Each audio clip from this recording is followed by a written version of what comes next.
Yeah. Hi, Rajiv sir. Can you hear me? इसका mic और mute पे है. Yeah. Mic and Am I audible? Sorry.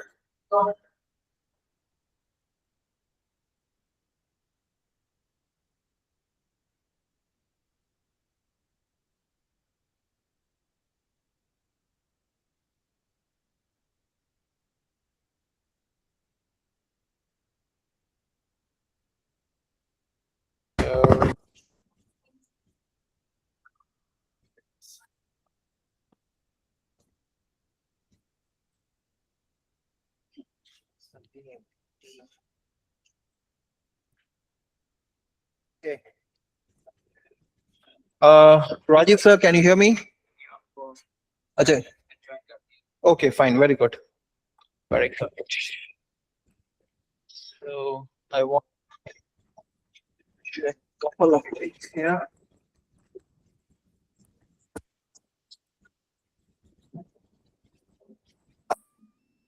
Hi, Shalini ma'am. Okay, you are there.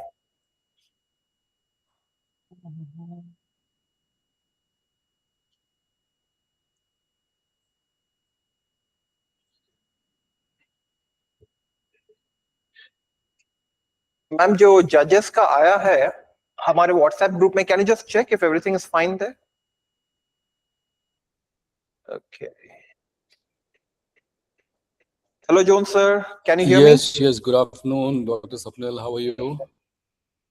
Hi. Can you hear? Fantastic. Okay. Just just getting things up and running. No problem. Are the judges there? Yeah, judges are there, and we have Rajiv as well as we have Snehamoy. Hi, Rajiv. Joined Good afternoon. online. Hi, Snehamoy. Yeah. So the judges will be here in a moment, right? So I think they were Okay. just wrapping up their lunch. Okay. No issues. So are we all ready to go? Yeah, we're ready to go. We have three teams here right now. I'll just wait for the judge also to join in a moment. Okay. Okay. Right. And why don't I just. Hello, good afternoon, Rajiv. Good afternoon, Dr. Jones. Sorry, my video is off because of the bandwidth. No issues. Yeah. Rajiv sir, can you hear me? Yes, I can hear you. Yeah. Okay, Hi. perfect, perfect. I just met Ashish sir. He's just wrapping up his lunch and he will be here in a moment. No, not late. Absolutely fine. So we'll wait. Probably I'll give a call to Snehamoy and Ashish and we can start it in a moment. So Let me Rajiv, thanks a lot for joining as the judge. Hi. It's a small effort, but we want everybody to get on board with this No, it's AI. a very good thing. It's a very good thing. In fact, we were also thinking, and suddenly this thing came up. So Ashish is pretty much on board on this concept. So we will be Okay. doing a couple of hackathons on our own with you. Okay. Okay, that's great. That's great. Okay. Dr. Shalini, good afternoon. I can see you're online.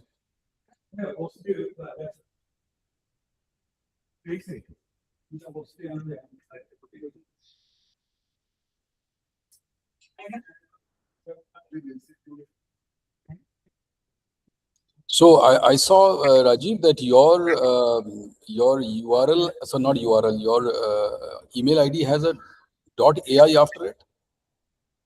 Onlygood.ai, that's correct. Only good.ai. Acha. Okay. Okay. So initially we had the domain .world, but then .ai is where it Okay. is. Gurgaon वाले group में आज सुबह ही मैंने भेजा. Okay. So you can actually register an ID like .ai. That's correct. Acha. Okay. That's interesting. See, the organizations which specialize in their area, so they always like to put that. So .org becomes your more of a NGO, and Acha. .nic is of course reserved by Government of India, and .ai is this one, and then .com and .edu for education. edu Yeah. is your edu is for you. Yeah, that's correct. Right. Right. So how are we placed? We have got the whole. Judges कहाँ पे हैं? एक बार बुला लेंगे क्या judges? I mean, first year students, everybody sitting in the hall, right? No. This is not for students. This is only for employees. Dikshit, Kalan sir, has Snehamoy sir, can you come to A16, which is first floor? When you join, when you plan to do something, we can do it for the students also. So I asked the students, Your interns, so they said we don't know. That's Jones, why. we will start sharp 2. Other at the boardroom.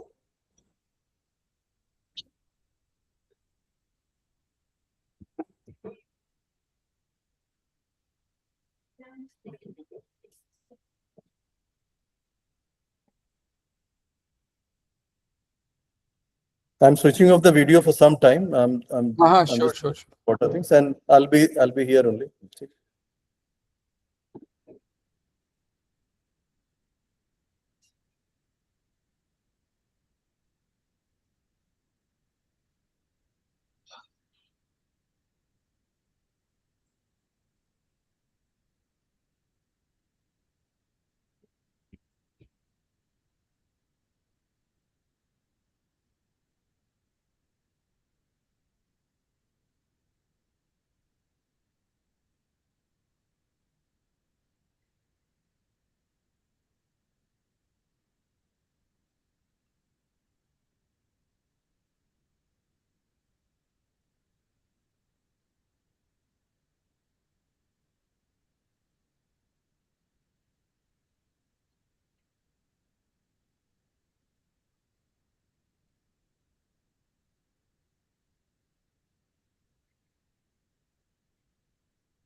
Please quick, yeah, please come, yeah. Hi, Dr. Jones, Rajiv, all the online participants. Can you see us? Yeah, please take a seat. It's my pleasure and it's a great opportunity for all of us to welcome the esteemed panelists and also to inaugurate the second hackathon, Hackathon 2.0, right? So a big round of applause for all our judges over here. So we have two judges over here and one judge joining us online. Sir को दे दो, ये pens भी वहाँ पे दे दो, आधे आधे करके दे दो, right? So a quick introduction before I begin and I hand it over to Professor Jones for setting the context, right? So Mr. Snehamoy Mukherjee, he's from IIT Kanpur. He has 20 years of driving business impact through advanced analytics and AI kind of experience, senior leadership at the Math Company. And I just learned that the Math Company is a spin-off from Mu Sigma, right? So that's great. I'll quickly jump over to our next judge, Mr. Ashish Arora. He's co-founder and chief architect of onlygood.ai. You all would be aware it's a company which comes and takes a lot of students from us. We have current alumni working at OnlyGood company as well. And Mr. Ashish Arora is one of the fastest, he's the co-founder, and the OnlyGood company is one of the India's fastest growing ESG platforms. We also have Mr. Rajiv Sinha online. So thank you so much, Rajiv sir, for joining in. And he's the CEO and co-founder of OnlyGood company, right? With this brief introduction and without having further ado, because I know that all have cabs waiting at around 4:30, 4:45, we'll try to see how much we can figure it out. I would request Dr. Jones to please step in and set the context. If we have Professor VP sir also after Dr. Jones, we can have a quick word from Professor VP as well. Over to you, Dr. Jones. Thank you. Thank you, Dr. Swapnil, and a very warm welcome to the panelists, judges. It's very important for us to have you here with us today because your presence gives a lot of validation and a lot of opportunity for the participants to learn from what's happening in the industry and how we are going. So when we thought about this hackathon, this actually came from one of our earlier strategy meets a year back, where we decided that artificial intelligence should be part of our entire existence, whether in the classroom or outside. So the first hackathon was organized around January of this year, and we made it a plan to kind of do it every quarter. So here we are in April, and we are trying to do what is take the hackathon to the next level. So when you look at it, I mean, what the organizer, Dr. Swapnil, has done is he has curated 28 challenge themes around 7 areas, which include education and learning, careers and placements, HR and people, marketing and admissions, administration and ops, faculty and research, and clubs and committees. Now, the good thing is that you really don't have to be a coder or an expert in any sort of computer skills, etc., because of the development that has happened. The way I look at this whole hackathon is basically that it's not just a launch or the second phase, it's actually an attempt to change the mindset of our employees and our faculty members, so that when we meet our students in the class who are anyway much savvier than we are, we are sort of prepared. And also many of the themes or many of the projects that come up today for evaluation by the esteemed judges will be around building student experience quality, delivering examinations in a better way, probably what can be done in terms of research, how can AI help in all of that. So the overall objective is that how can we make AI our partner in success, educational success for our students, careers in terms of placements and other career development skills, and also in terms of pedagogy and the classroom experience. So there's a wide range of things that we want to do with this AI. And I think over the past few months, it's become quite evident that not being AI savvy, I won't even say AI friendly or anything, because it's gone beyond the stage of just being able to be friendly with it and it'll help you. Of course it can, but what we need is savviness. And I think by doing this hackathon, the objective is to encourage people to not be afraid of it, not be fearful of it, but to embrace it and explore opportunities within their departments, within their teams, to improve efficiency, probably reduce headcount, reduce the overall cost, and improve the quality. So those are the overall objectives. Once again, I would like to congratulate and welcome all the participants who have taken the trouble and taken it up as a challenge to design things that they want to showcase here today. And like every learning experience, it's basically about how we can improve from one iteration to the next. I would also like to thank once again our esteemed panelists, who all of them come with a lot of industry experience and artificial intelligence experience specifically. And therefore, I think their insights and their feedback, I believe, will be very, very useful for all the participants today. And maybe even those who have joined in but have not participated. And finally, I'd also like to thank Dr. Swapnil. It's not an easy job to get things done, but he's been very dynamic and in organizing it and getting all of us to April 30th, 2 p.m. So thank you, Dr. Swapnil, also. And I wish the hackathon a lot of energy and a lot of original ideas and great feedback from the panelists. So thank you very much. Have a great afternoon doing AI in our everyday business. Thank you. Thank you so much, Dr. Jones, for setting us the context. And as Dr. Jones mentioned, we definitely want to make Great Lakes from an AI-enabled institution to an AI-native institution. With this, I would request Professor VP to also speak few words for inaugurating and opening the bell for our Hackathon 2.0. Thank you, Swapnil. And I was as a standby speaker just in case Dr. Jones is not available. And Dr. Jones has actually opened with excellent statements and good enthusiasm has been created. So I don't think that I'm required to speak much. I just wish the best to all the participants and thank all the judges to be here. Thank you so much. Thank you so much, sir. Very grateful and very humbled. And we would like to start now immediately with our first team. Our first team is headed by Dr. Shalini from the online team. Online team also has to its credits 3 problem statements, which is the highest among the hackathon in Hackathon 2.0. So over to you, Professor Shalini.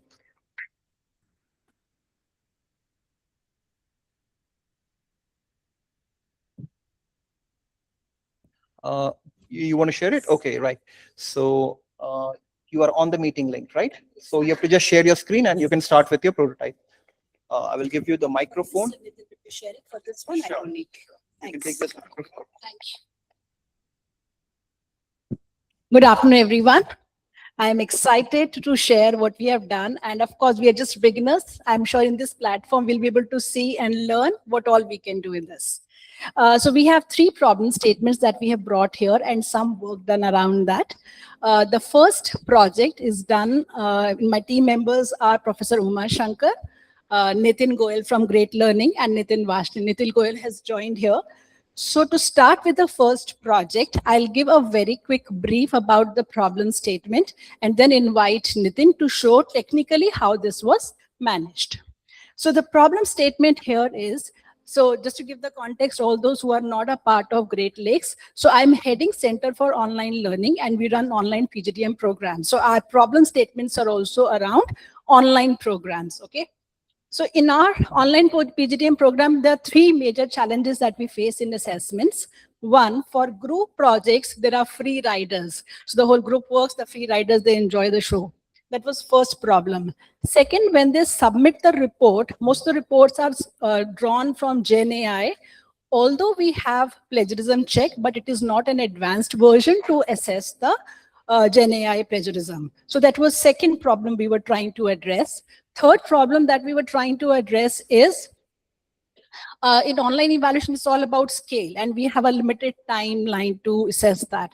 So we have evaluators, more than one evaluator for assessment, which leads to inconsistency sometimes, and time, and of course money. So these are the three things which we are trying to resolve. Just a quick thing. First, free riders. Second, reports drawn from GenAI. And third, the problem, for scalability and consistency, we were trying to reach that. These are the problem statements. Now so what was done here, we wanted to include AI Viva as a component and also evaluated by AI. Okay, so we did a pilot study, and two of our courses, Capstone 1 and Capstone 2, we did a pilot on that. Around 250 was a sample size. So we got the AI done. Nitin will show how it was done. And the evaluation, for the first time, we did not assign any weightage. In the evaluation, we did it from AI as well as human to see the margin of deviation. So in our pilot, that went well.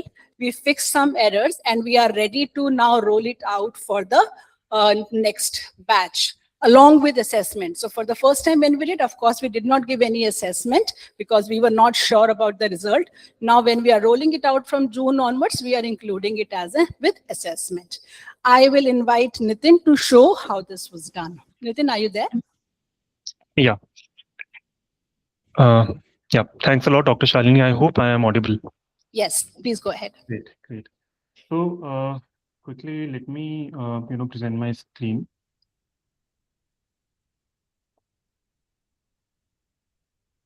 Okay, I hope my screen is visible. Great. Yes. Okay. So these were the main objective of introducing AI Viva. So as Dr. Shalini mentioned, there were three main problems. One was the free rider. Second one was about we wanted to ensure at least if because a lot of learners, they were getting their reports generated through different AI softwares. And third point was again the evaluation. And there is another point which we wanted to ensure that in case if the the reports are getting generated by AI, we wanted to ensure learners should at least go through the report to understand what they are submitting. So considering all these things, we came out with an idea. Why don't we why don't we conduct the Viva? So in the offline setting, we have an option where a Viva is conducted by the faculties where they get to know the understanding of each learner. But when it comes to the online, given we have 500 to 700 learners in in an year, it becomes very difficult to scale that up. So to solve this problem, we came out with an idea which was this AI Viva. And yeah, so here what we did. So in the Great Learning platform, we already had something this feature was already there, but we were using it mostly for the interview prep. So now, from there we got an idea and we thought that why can't we, implement that tool into judging whether the learners have an idea about the given project or not. So considering this, what we did, we created a platform, and the platform works in such a way that learners will have to record. There would be a set of 6 to 7 questions which will go to each learner, and then learners will have to record 1 to 2 minutes video for each question, and the entire exam will happen in a proctored window where the learners will not be able to switch screens, and that ensures that they have gone through. So we share the instructions with the learners that they should thoroughly go through their report what they are submitting, and the questions what we ask these learners are from the report. So let's say if there are 10 different things which we are asking learners to work on the report, so the questions what we are going to ask for the Viva would also revolve around those topics. And based on that, there were a set of questions which were given to them, and for each question learners were expected to record 1 to 2 minutes short videos. And at the back end, how this feature works is that so we actually transcribe the voice into the written format, and that transcription is then fed to an AI model. So we are currently using the the recent model of OpenAI, and with that transcription, there is a rubric. Yeah.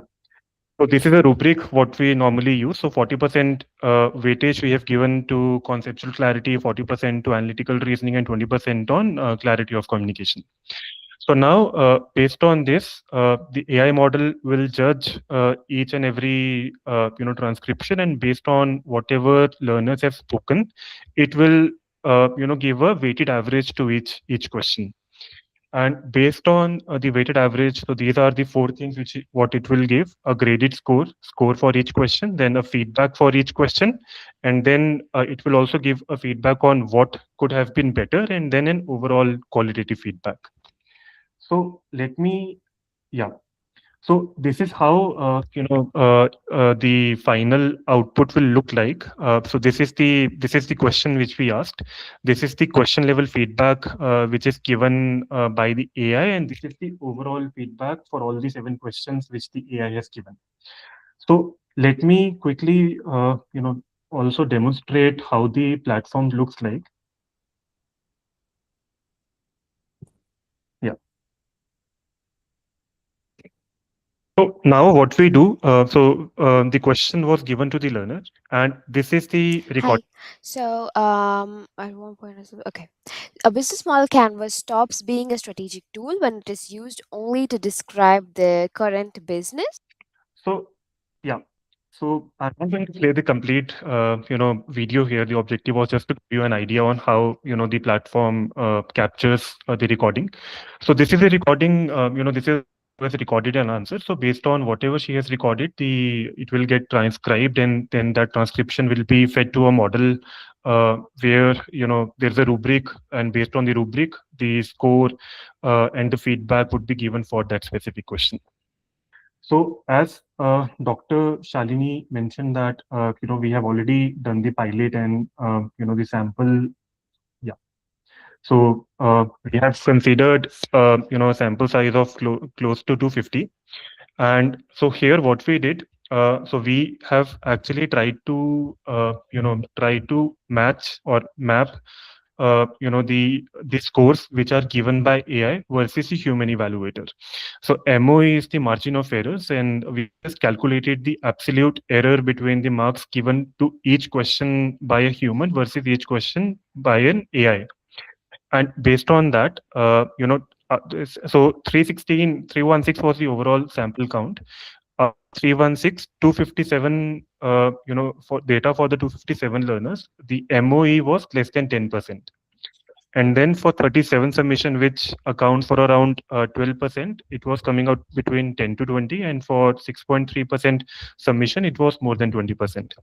So at our end, we analyzed the feedback, and we also noticed what was the major, difference, why, there was a lot of difference coming between the human and the AI evaluation. And based on that, we made some changes in the prompt so that this MOE can further be reduced. So now we are at a very comfortable space, and we are confident for this rollout. And the earlier when we did the pilot, it was just we rolled it out in 2 different batches as a as a non-mandatory component. But now in the upcoming batches, which for the capstone, which will of June, we are going to implement AI Viva as a graded component.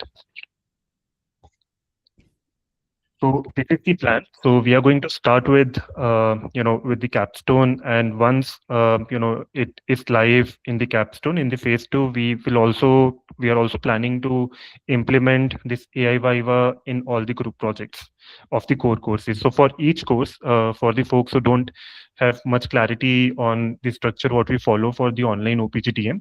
So in each course we have 2 quizzes, one individual assessment and one group assessment.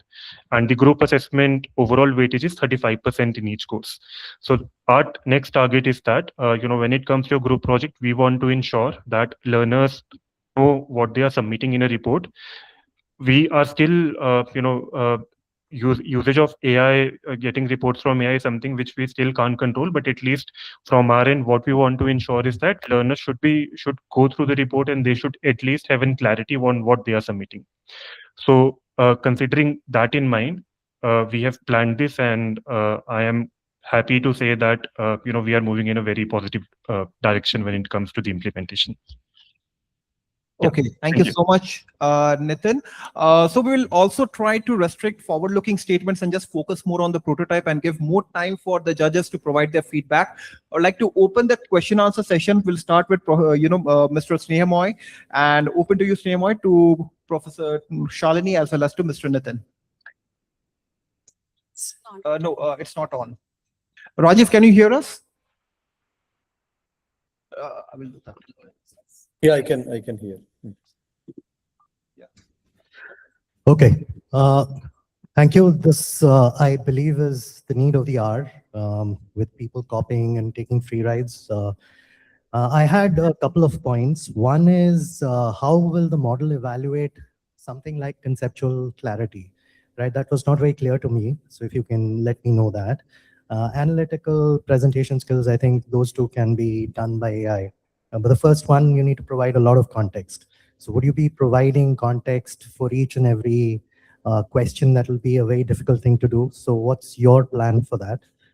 Second, in any kind of presentation like this, especially I'm speaking from the point of view of clients, for example, or people who want to invest in your product or buy your product, what they would be looking for in this short period of time is a demo.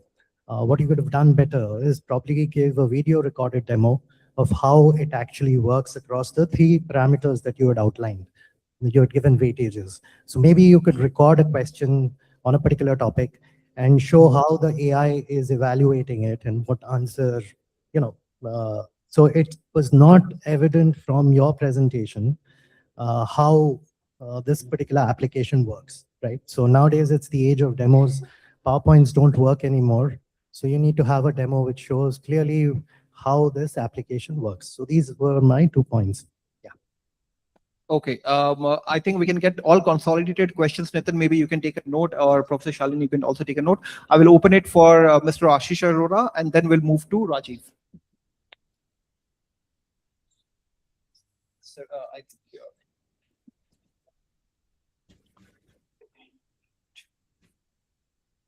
So I think with most of the points, I agree with him that presentation is like PPT later on, off, like we are more into demos or to see the actual work which is being done. One more question which I had is that how are you evaluating the answer? Like with this scenario, there's a lot of ambiguity and ambiguous and incorrect answers. So what sort of metrics do you follow, or what sort of standards do you follow that you don't get a lot of hallucinations and you get the right answers? Do you have you noted down few of the parameters in respect to that? One is that, and other is that how do you is it a domain specific? Right now you are doing it for subject wise. So when it rolls up to electives or other things, how do you plan to move it? Okay, thank you so much, Ashish. Over to you, Rajiv, if you have some questions, some feedback on this. So I think my feedbacks are very much similar to what Ashish and others said. It's like we couldn't see the demo, so most of the things looked very much bookish. So we need to see the demo in action. And also regarding the benchmarking and also the process evaluation, consistency, removing of hallucinations, so guardrails. So I didn't see any point on that. So that is the only thing that I would say.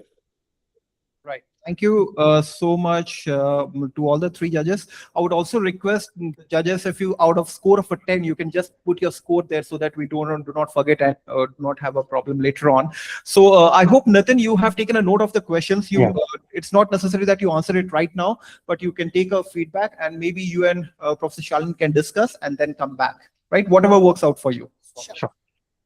For each of the 5 parameters? Yeah, I mean, we can take a percentage. Yeah, if we can all agree that we have out of 10, and then we can take a normative. Yes, right. I hope it works for you also, Rajiv. 10 for each of the 5 parameters. Okay, right. Thank you so much. Shall we move to the next demonstration, Sure. Shalini? Sure. So Shalini has 2 more demonstrations. So let's focus on the demonstrations. So Pooja, you can join us. So I'll go to the second problem statement, which Pooja, my team member here, she'll be leading the discussion here. Just to give a quick context what the problem here is. So in online PGTM, we have Great Lakes as an institute, and then we have a delivery partner. Starting from beginning till the end 2 years, there are a lot of touch points, deliverable tasks that need to be done by members from both the teams.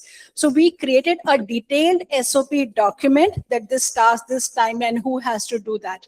However, multiple ongoing batches in online with the scale, it sometimes gets difficult to keep a track, and the team members lose out or delay for completion of the task. So that was our problem statement. And then we thought how we can take help from Gemini to do better in that front.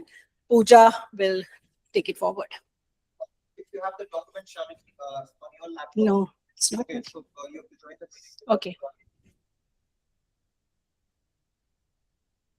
So here, that was the problem statement. What we were looking for, if we can get a notification for the concerned member that this is a task lined up maybe for next 1 week, that is one thing as a reminder.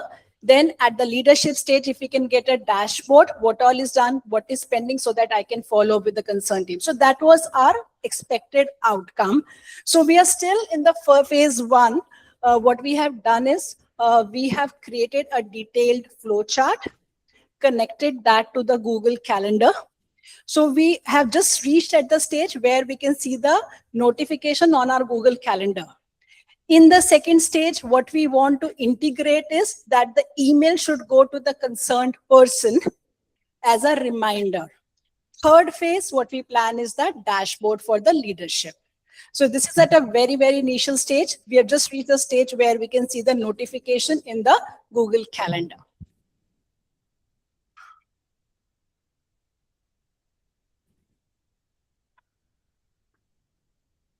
It's okay. So I think that was the second project. Can you summarize it? Yes. Sure, I'll quickly summarize it. So the problem statement, as I said here, was there must be almost 100 touch points from the beginning, planning the course, enrollment forms, verification, welcome letter, ID card, course release, planning the faculty, grades, multiple from beginning to end, maybe 100 plus touch points in terms of deliverables. Some tasks are to be done by Great Lakes team, some tasks are to be done by our delivery partner, which is Great Learning. We have multiple ongoing batches, so sometimes the team forgets, oh, this was a timeline for this. So although we have a very detailed SOP, which highlights and clearly mentions who has to do what, like this week 0, I call as the orientation week. So -1 week, -2 weeks. So all that detailing has been done. But again, say manually people miss out or the task gets delayed. So that is also, we uploaded this detailed SOP document on Gemini. We got a nice crisp flow chart that we uploaded on Google Calendar. So in the phase 1, we have at least the notifications in our Google Calendar. Second stage, as I said, we have to start sending the emails. And third stage is the dashboard for the leadership. So this was a summary of it. Any questions before I go to the third and the last one? Yeah, on the. Yeah, sure. Yes, ma'am. Thank you. Good afternoon, everyone. So I'm presenting my screen. Hope my screen is visible to the online participants. So this is the list of tasks. So this is a SOP, the document of the department. So this is a 12-page document. Now we have in online program, we have a multiple batches running parallelly at a different stage. So each batch has some timelines to complete month-wise or week-wise or the day-wise. So this task, I want something, the reminders can be set in my Google Calendar. And if it is related with the inter-department team member, so that email or the reminder to be sent to that respective team member also. So what I have done is, so for this SOP, I have given an instruction to the AI to generate, first of all, the tracker for me based on the timelines and the responsibilities which is mentioned in the SOP document. So what AI has done is, AI has created this detailed tracker for me. The start point for this tracker is the orientation date.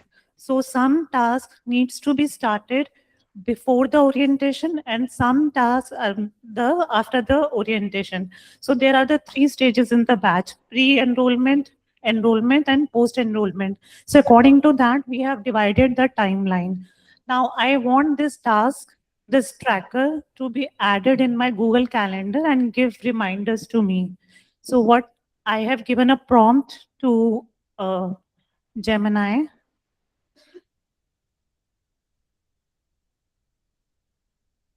So this is the prompt I have given to the AI to first of all create a file for me to upload on my calendar, because first I want a human intervention, whether the timelines which have been mentioned in my tracker, in my SOP, has to be matched with my calendar, which is the actual deadline for me. So then the Gemini helped me. The process, the files have been created. Now I have done a testing for it. So this is the sheet which I have done the testing for the first term initially, before enrollment, and the term 1. So here if you see, there are the responsibilities of the team, GLM team and the tech provider, the GL responsibilities. So it's an interdepartment. The task needs to be completed by those whose responsibility it is. Then I instructed my Gemini to upload this in my calendar and the person who is responsible for the task to be completed. The email IDs I have added in the tracker, I have updated the tracker, and then it has given me the instruction whether I want to upload in the Google Calendar or the Gemini wants to do this for me. So the Gemini has done this task for me. Now my calendar will be visible like this. So I will get all the reminders related to whether it is a week-wise task, day-wise task. So if you see the above one, so the timing I have not been updated. So I am just doing up the testing of it. Now the same thing, if this task is related to my other team member, so we have done the testing for that one also. So my team member also get a task update like this.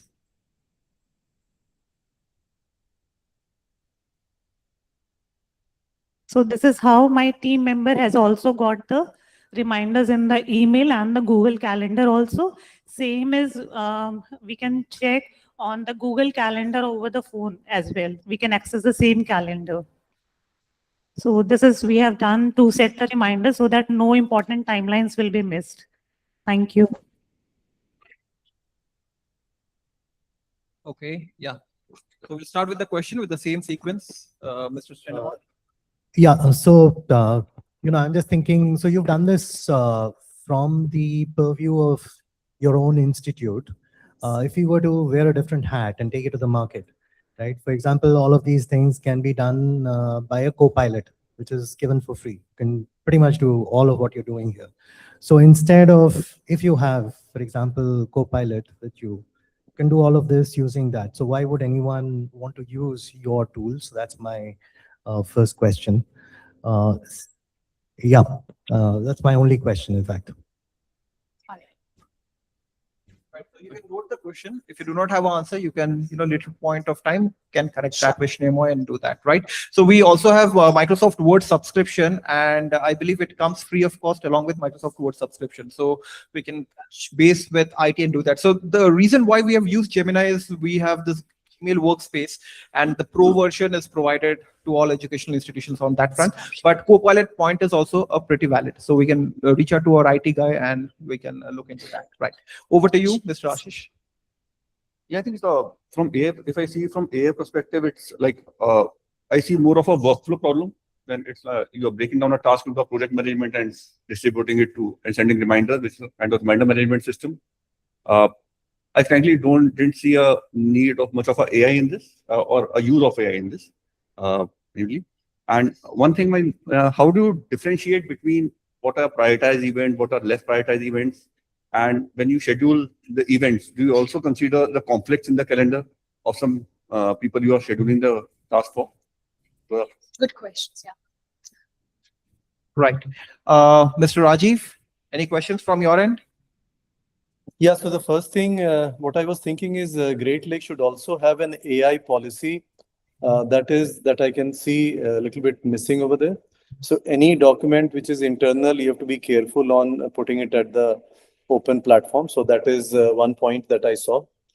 The second one, when you use calendars and other things, so the prioritization, sequencing, and a proper workflow with an agentic AI needs to be created while you are solving the problem. But this is just one part of the problem.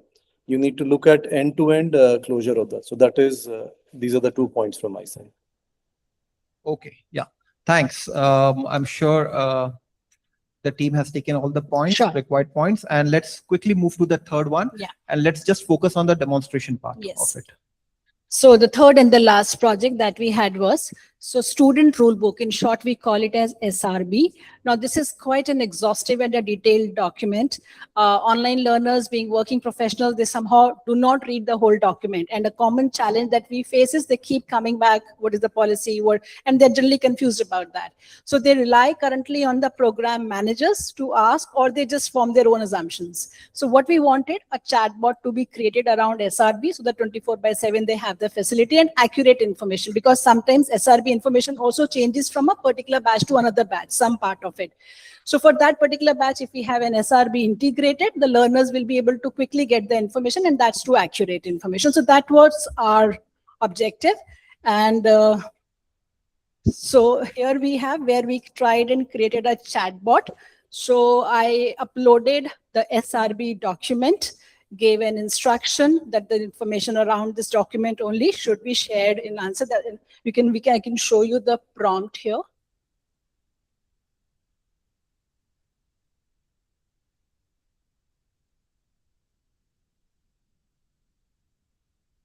So this was the prompt that was shared.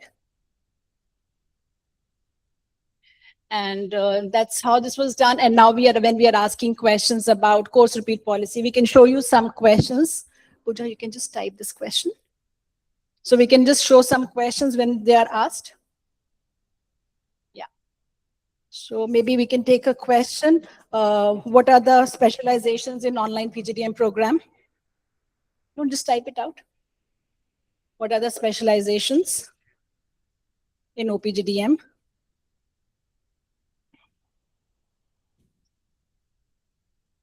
That's it.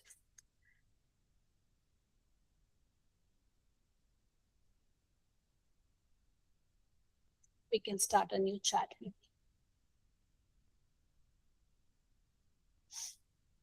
Yeah, we can start here.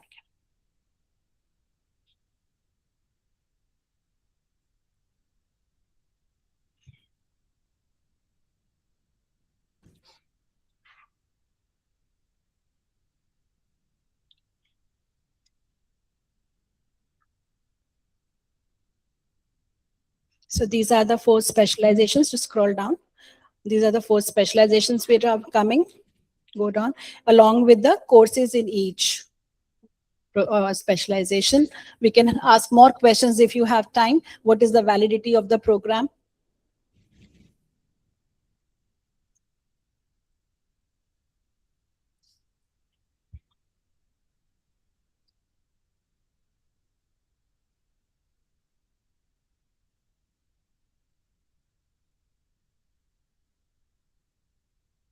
So that's how. So there are some FAQ document which we prepared that also we uploaded. So that was all we did in this project. So this was phase 1. Just to quickly complete, this was phase 1. What we plan to do in phase 2 is integration with our LMS for the learners. And third stage where we want is to analyze the queries and response that we get, and maybe some points which are not clear, maybe we can go back to SRB and revise that. So that will be our phase 3. So you're pointing Gemini to a document here? Yeah. Oh, okay. Got it. And I'll just think of question Sure. because that was my first point. I was thinking, why can't students do it themselves? Why do they need a So currently chatbot to be SRB is created? there on Olympus, but it's just that they don't read the whole document. Okay. And that's why we Yeah. thought if there is a chatbot, it will be easy for them For to specific access. questions. Yeah. Okay.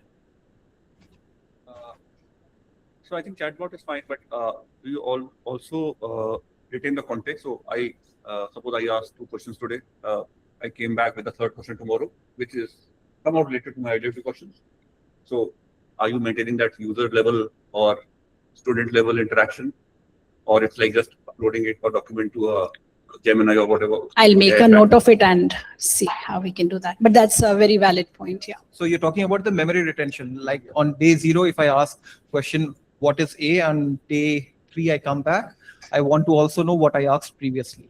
If it's in context with that. Okay. Okay. Yeah. Very And valid. Also, if a question your SRB doesn't answer my question, is there any way in a human in the loop where I can get better answers to that, or record some queries over there? Or So program manager access customer support is always available.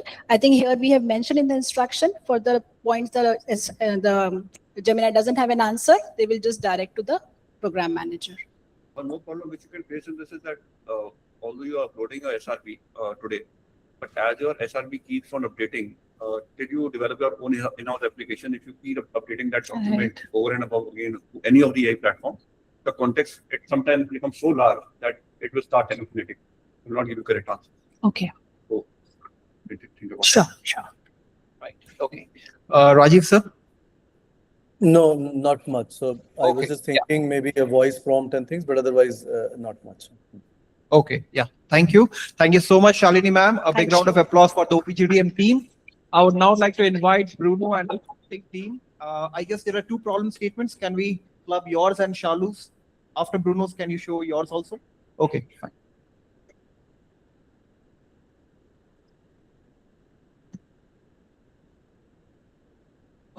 I would also request participants, if you are showing your laptop, please open the meeting link because we have online participants there and we want to see that. I had a question to the judges and to you also, that like there was a question raised in one of the presentations that what is the uniqueness of this in terms of selling this product outside. So are we being like the marketing, I represent marketing and admissions. So before we start, I just wanted to clarify, are we being judged on the effectiveness of the solution, or also because we have not really planned for this to be an outside product? This is basically internal problems. How do we solve it in the most effective way? This may be very, very, easily replicable. Like you said, the project management thing can easily be done by Copilot by any organization. So we've not kind of optimized it in a direction that, this is an investor pitch, but this is more like, are we being effective in solving our own problem? So are we aligned on that, or are we still looking at? You might get extra. So there's always a guardrail and beyond. If you go over and beyond in terms of your ideation, you will obviously get extra marks. But given what you're saying, any thinking which is just for an organization, eventually, it should help you take it outside, right? So that's because we, I think, limited ourselves to just thinking about. But in case if you have created a prototype which is so efficient and you want to commercialize and become an entrepreneur out of it, because I remember talking with the accreditation Siddhant, and we will come to that also. So I mean, it's okay. It's okay. Like Srinivas said, some brownie points are accumulated if you go above and beyond your call of duty, right? So over to you, Bruno.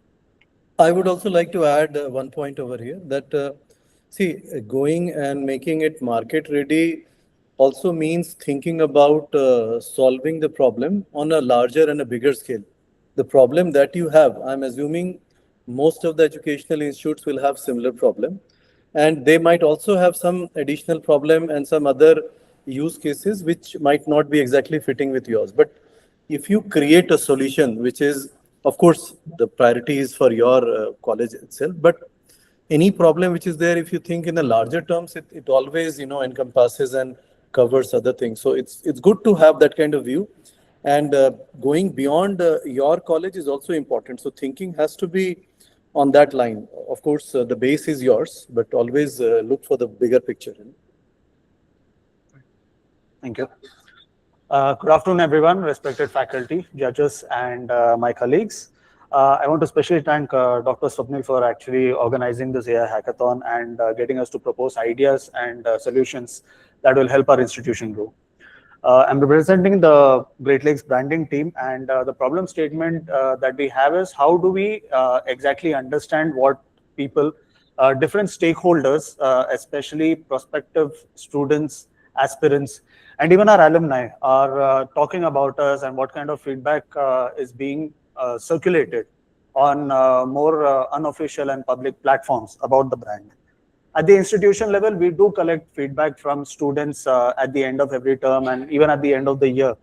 And we also do testimonials with our alumni, but there's a wealth of feedback that you can find on various social media platforms and online forums, which at the moment we are not collating and understanding if there are any pain points that we may have missed. So in order to do this, we have developed a sentiment dashboard, which will help us understand these pain points and possibly integrate those into our growth strategies going forward. I invite Niranjan to go over the demo.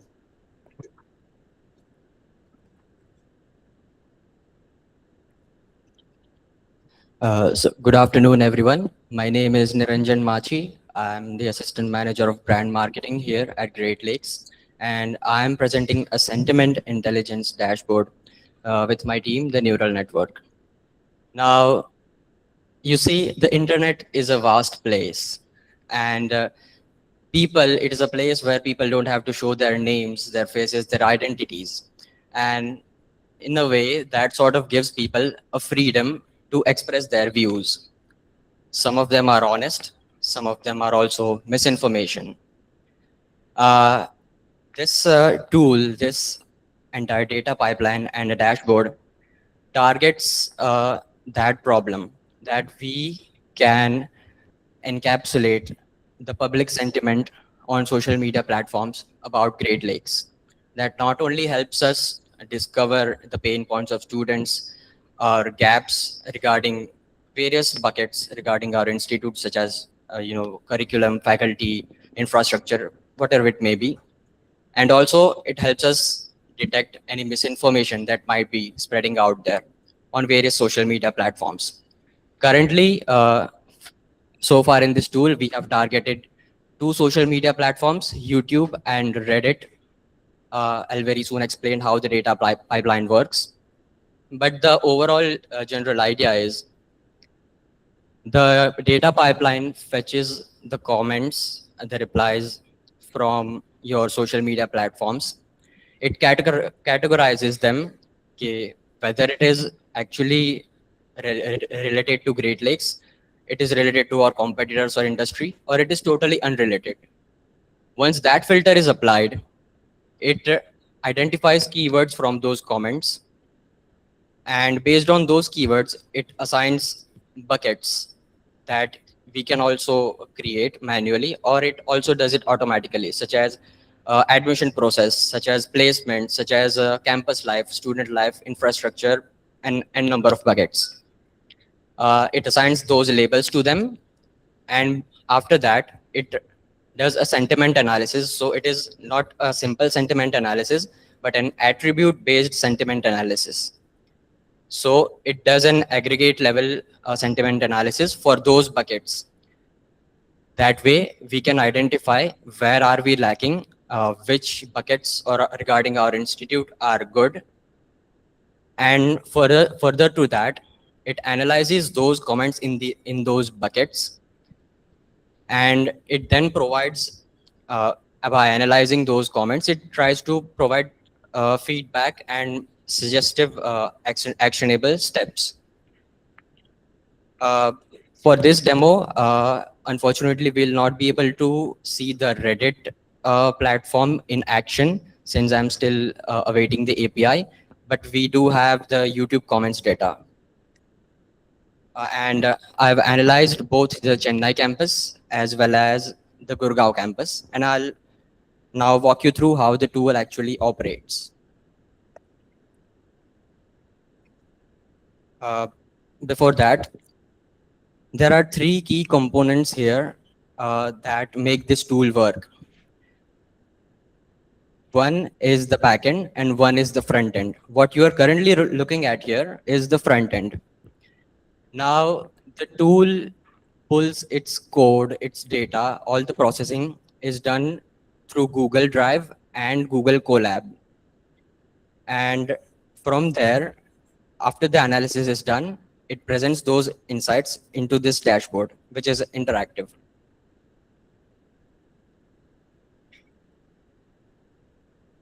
So once the full report is generated, the dashboard, you can select which report you wish to view. So for example, we have a Chennai, we'll view the Gurgaon one first. And the cool part about this tool is you can also search queries like you normally do on the YouTube search bar or even Reddit search bar to search for specific keywords yourself. You can analyze entire YouTube channels. You can analyze specific videos. And similarly for Reddit, you can analyze specific subreddits, specific threads, or specific keywords.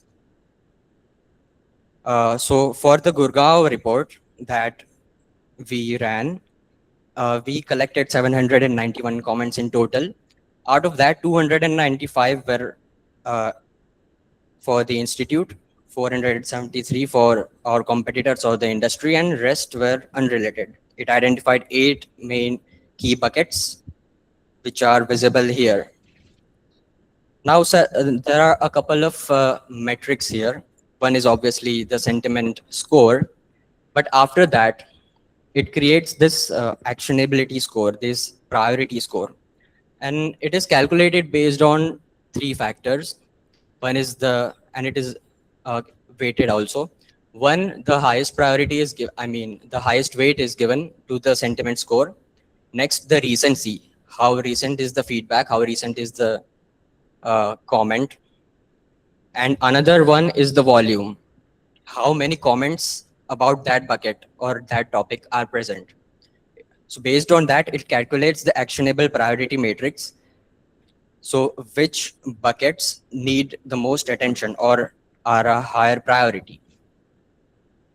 For the Gurgaon campus, as you can see, medium priority is currently placements and curriculum and academic rigor.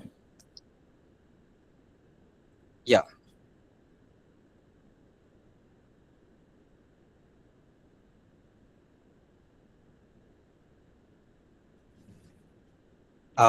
All of this is interactive. You can sort it based on actionability score. Next, we have word cloud. If you want to get a overview, a general overview of what people are actually talking about based on the frequency counts of the keywords, it gives you a general idea of what are some of the key aspects that are being talked about out there on social media. So if we talk about placements and careers, similarly you can check for other buckets. So a word cloud is basically a visualization of what is the talk of the town in simple words. Next is the sentiment breakdown. Here you can see which buckets are in the green, which is positive sentiment, which are neutral, and which are containing negative sentiments. And here is a plot for where our scores lie, how much of it is neutral, how much of it is positive, and how much of it is negative. Now, one of the reasons why we are seeing a spike in neutral is because YouTube is a platform where people talk about the content more than pressing issues. It would have been better to analyze, let's say, a Reddit platform, because it is entirely based on comments and discussions.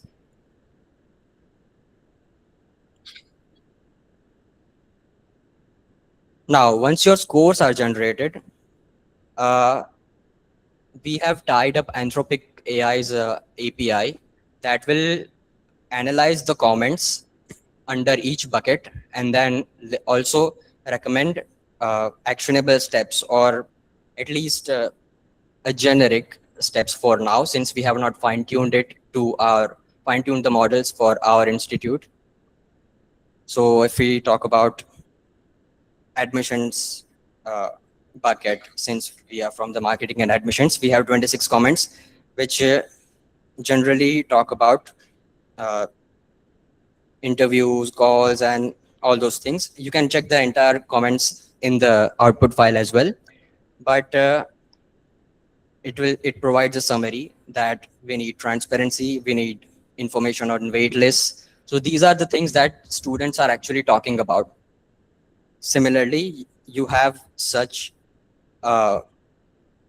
buckets and feedback for each of the categories.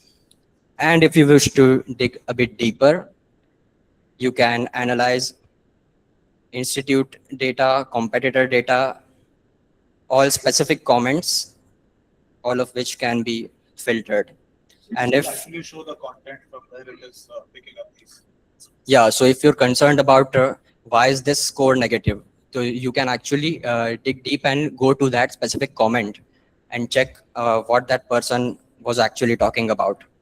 And obviously you can also download the Excel sheet, which is a very comprehensive sheet, but a dashboard obviously visualizes it way better. And operation wise, the benefit of this tool is that none of the load is present to your system. It is entirely done through Google Cloud, Google Colab, and then a tunnel pipeline through Cloudflare, which then hosts your page on Streamlit. So you don't have to download your gigabytes of LLMs, your deep learning models. Everything is done entirely off your system through the cloud. Obviously, there is a need to fine-tune the models pertaining to our institute data so that it can provide better insights. It can suggest better actionable steps. But for now, this is a start. Thank you so much. Yeah. Can I go first? Yeah. So one of the things in any tool that you develop, and I think you had a question about this. So anything that you build, irrespective of whether you build it for inside or outside, for adoption, the key is usability. What I find here, it's an excellent job, by the way, amongst all the ones that I've seen till now. The readability of this dashboard is not easy. You have to keep scrolling down. Correct. Any dashboard has to be very impactful with one screen showing you all information that you need. It's called an exec summary dashboard. So that I did not see. The other thing is the design needs to improve much further than what it is. It doesn't look good. Streamlit is not the best of UIs, but you can get a better job. For example, I know if you've used tools like Lovable or Cursor, they're far better because they use React. So you can try and use, build this dashboard on Lovable. You'll see a wonderful, completely different screen than what you're seeing right now. So they're better suited for dashboard applications, etc.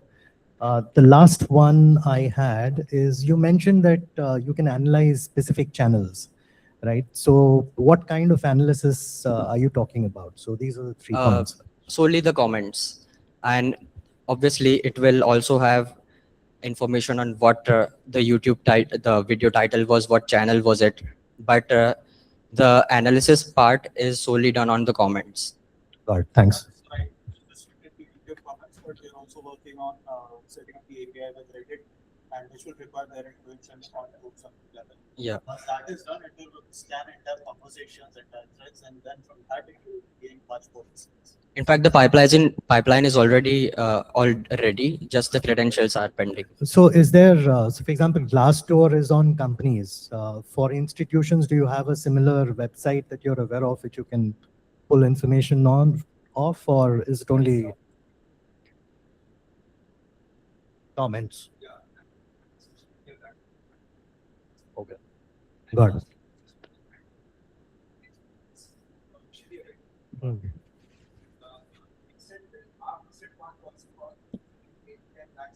Yeah, I'm sure.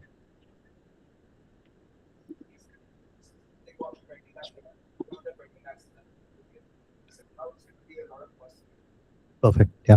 Yeah, so we could explore, other platforms and sources, but then again, we do not prefer to web scrape data since that's a gray area due to data privacy issues. So API is the safest way to get legally access to the data. So when you scrape these comments, right, or fetch these comments through API, there are a lot of comments with mixed sentiments or maybe negative sentiment, maybe sarcasm, and maybe in Yes. different regional languages. Other thing is that a lot of the contents are maybe have objectionable language, which you don't want to show or track. So have you put any guardrails around that, and have you changed your model around that? Yes, so before the comments are actually fed to the model which does the sentiment scoring, it actually first passes through an embedding model, which is Mural. It is trained on 17 different Indian regional languages alongside English. So mixed English accent, which people use on social media, that also gets converted in an interpretable format for the scoring model so that it can understand context better. Additionally, on that note, there are many replies under a parent comment. So to preserve the context, it first also combines all those reply in a single thread. That way the model can also understand and score things better so that in isolation, the context is not lost. Secondly, have you also checked the accuracy level at human level? Like one is AI predicting whatever sentiment is. So you take a YouTube video, it has 100 comments, right? You read it a human way and you read it the AI way. Have you done that comparison on what accuracy level you feel or what delta it is compared to human? Yes. So regarding comparison, we have a setting on the back end. It was initially on the front end, but due to the heavy load of pipeline, I decided to shift it to the back end. But we have a setting where you can tweak how much strictness do you want in terms of filtering the data. So you can set a threshold based on, I mean, beyond which it will classify the comment. Easy way to do what he's saying actually is to crowdsource it. You get a thumbs up and a thumbs down, right? You can ask users if, looking at, and you can give it to the students, look at the comments and see if the answer which is just given is the right sentiment or not, right? Then the model will learn by itself Yeah, and you so crowdsource that work. correct. So that's why fine-tuning the model is still pending. There we can feed the model comments by telling it, okay, hey, this comment means this. This is the sentiment hidden in this comment. Learn this, and that way we can fine-tune it further. So we have still not fine-tuned the models yet. Right. So just before we go to Rajiv, I have a quick question. We are using Claude API. Yes, correct. It's a live Claude API, right? So Yes, it where is you live. have to give tokens and all that. So do you have a run out time? I'm currently on the free plan. Okay. Right. No, so yeah, I just wanted to know how much token utilization is this consuming, but that's fine. Yeah, so the token utilization happens after the buckets. I mean, the reviews are bucketed into those categories. Right. So the feedback is provided on an aggregate level. Right. So in your off time, you cannot actually probably use this. You cannot give that API key. This is what I'm guessing, but that's fine. Right. So yeah, otherwise, if it was done for an individual comment level, then it would have exhausted. Using it only for inference at the last step. And at the last step. Okay. Right. Yeah. Over to you, Rajiv. Yeah, so what I felt was overall visual part was pretty cramped up and better infographics could have been added. But what I liked about the whole thing is very clear demo, understanding the problem statement and trying to give a visual appeal. So my thought of the whole thing is this tool plus a similar tool from Claude can definitely be used for more analysis, deeper analysis and comparison of even students' analytics and all other things that we have been doing so far. So these type of tools could be used better with workflows that can be done. So overall, good attempt and pretty well done up. Thank you. Also, just an honorable mention. This wouldn't have been possible without Sanchita ma'am's and Akhtar sir's teaching, who taught us machine learning, deep learning, as well as web and social media analytics. So I'm grateful. Thank you so much. And if Shalu, if you're ready, and we can quickly close the marketing department, and then we'll move forward to program office, and then we have the placement. Where is Shashank? Okay. Yeah, please tell.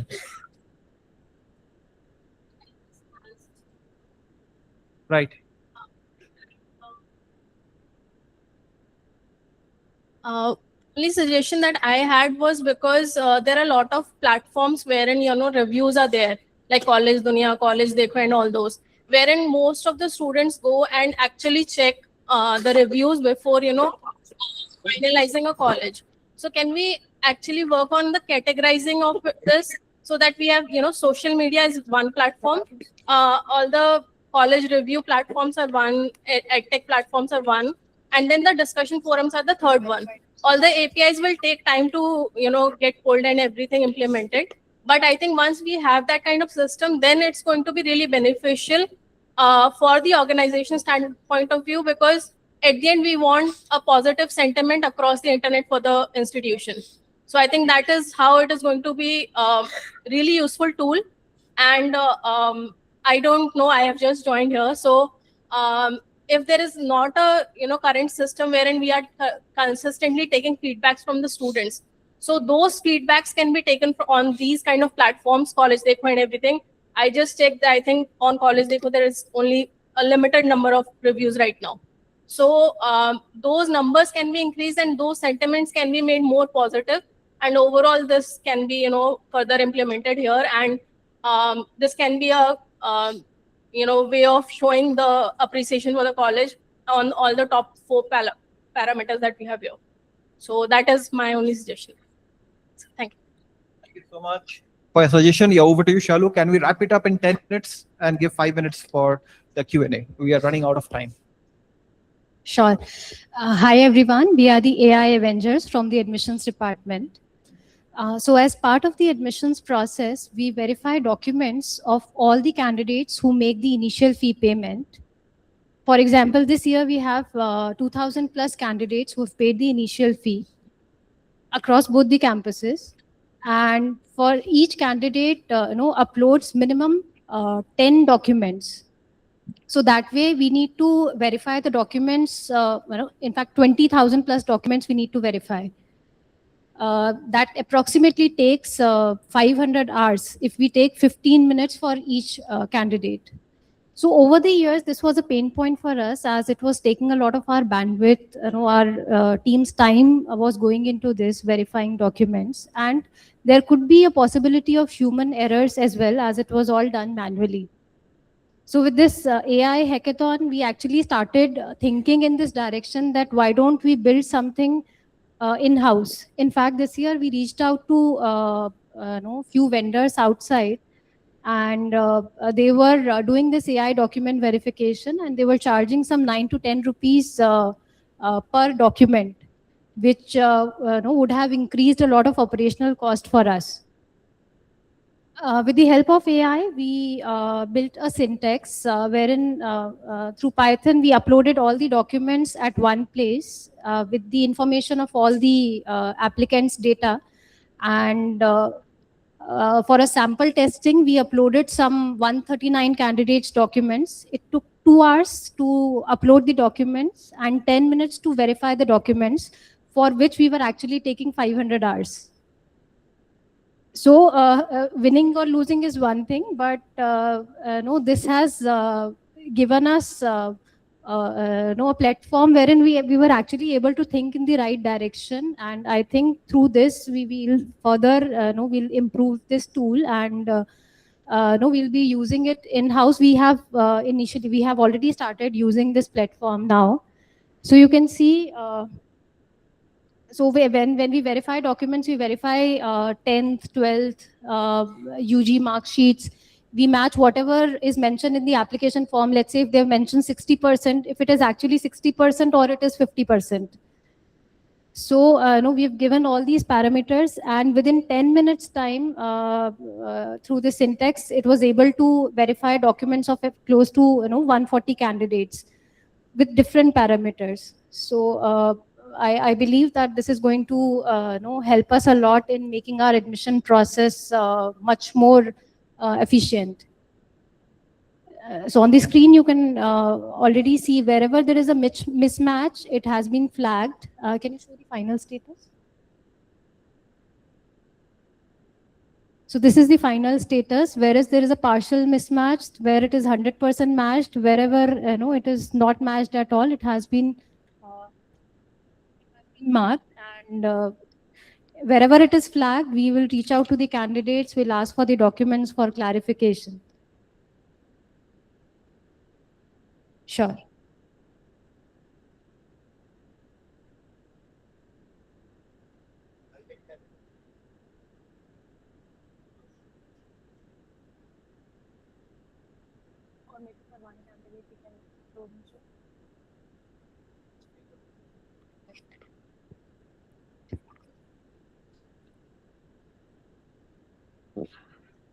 Hi everyone. Shubham this side from performance marketing team. I am working as an AM over there, and we have built this code in house.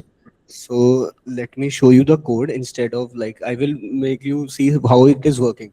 That will be much better. So as you can see on my screen, these are the parameters which are given, and if there are some outliers like some other universities, we can also add over there. So coming to the libraries which we have used are PDF Plumber, Rapid First, PyStrack, PyDef, OpenPLX, Pandas, and Pillow and TQDM. So this is all used with the help of OCR. OCR is a basically software which is known as optical character recognition. Yeah. So we run all these tests, then configure our paths. Use like these. It is not a UI based system, so we get Excel directly in our database. Like for example, I have given all the paths for my computer. So whenever I run this code, I will get the complete Excel in my path. The Excel I have earlier shown was there. What's the output?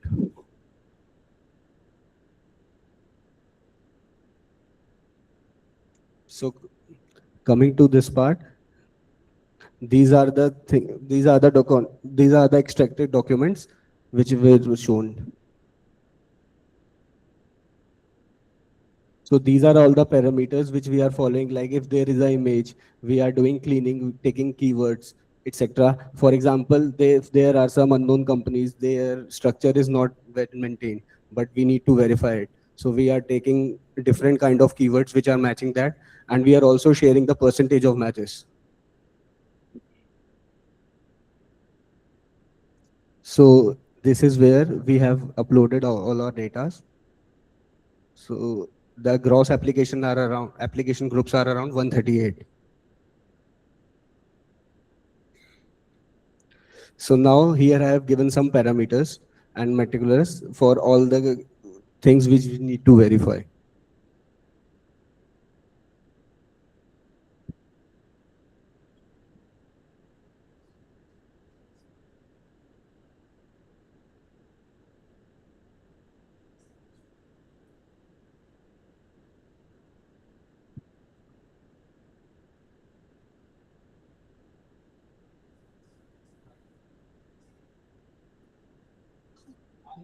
So I thought he was just protecting his job. If you give a nice front end, then he's no longer needed.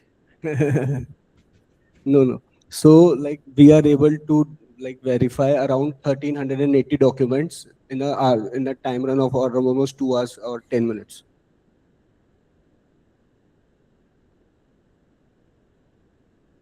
So these are some degrees of alerts which we have used over here.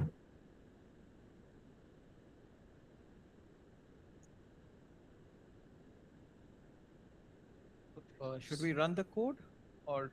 If we are going to run the code, it will take some time, but for Okay, the demo. fine. Yeah, that's also fine.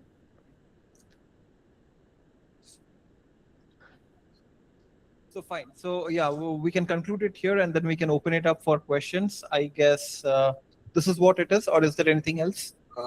This is the first problem we are working on. We have worked on. We have another problem also. So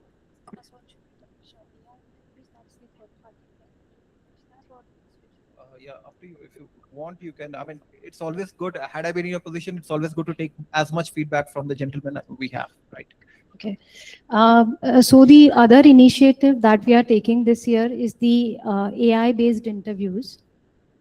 Now, every year we have somewhere close to 8,000 interviews, and no, each candidate is evaluated by 2 panelists, and we pay these panelists, which cost us huge, like more than 70 lakhs or so. We pay them, so there is a huge operational cost going into that. Along with that, there was another issue that there are many candidates who turn up for the interview with good academics and all, but they're not even able to speak anything during the interview. Many people with poor communication skills.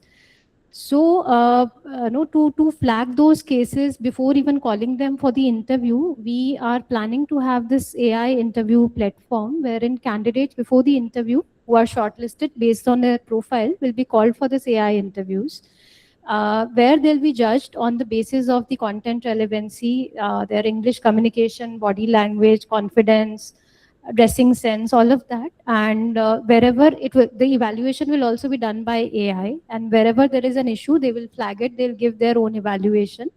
And then we can further analyze whether we want to shortlist them for the human interview or not.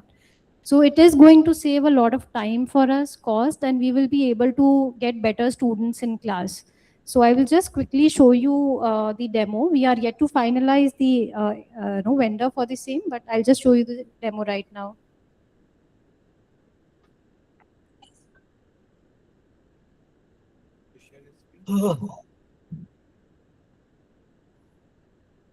Yeah, while you're showing that, there are a lot of companies using AI evaluators, at least for the first round.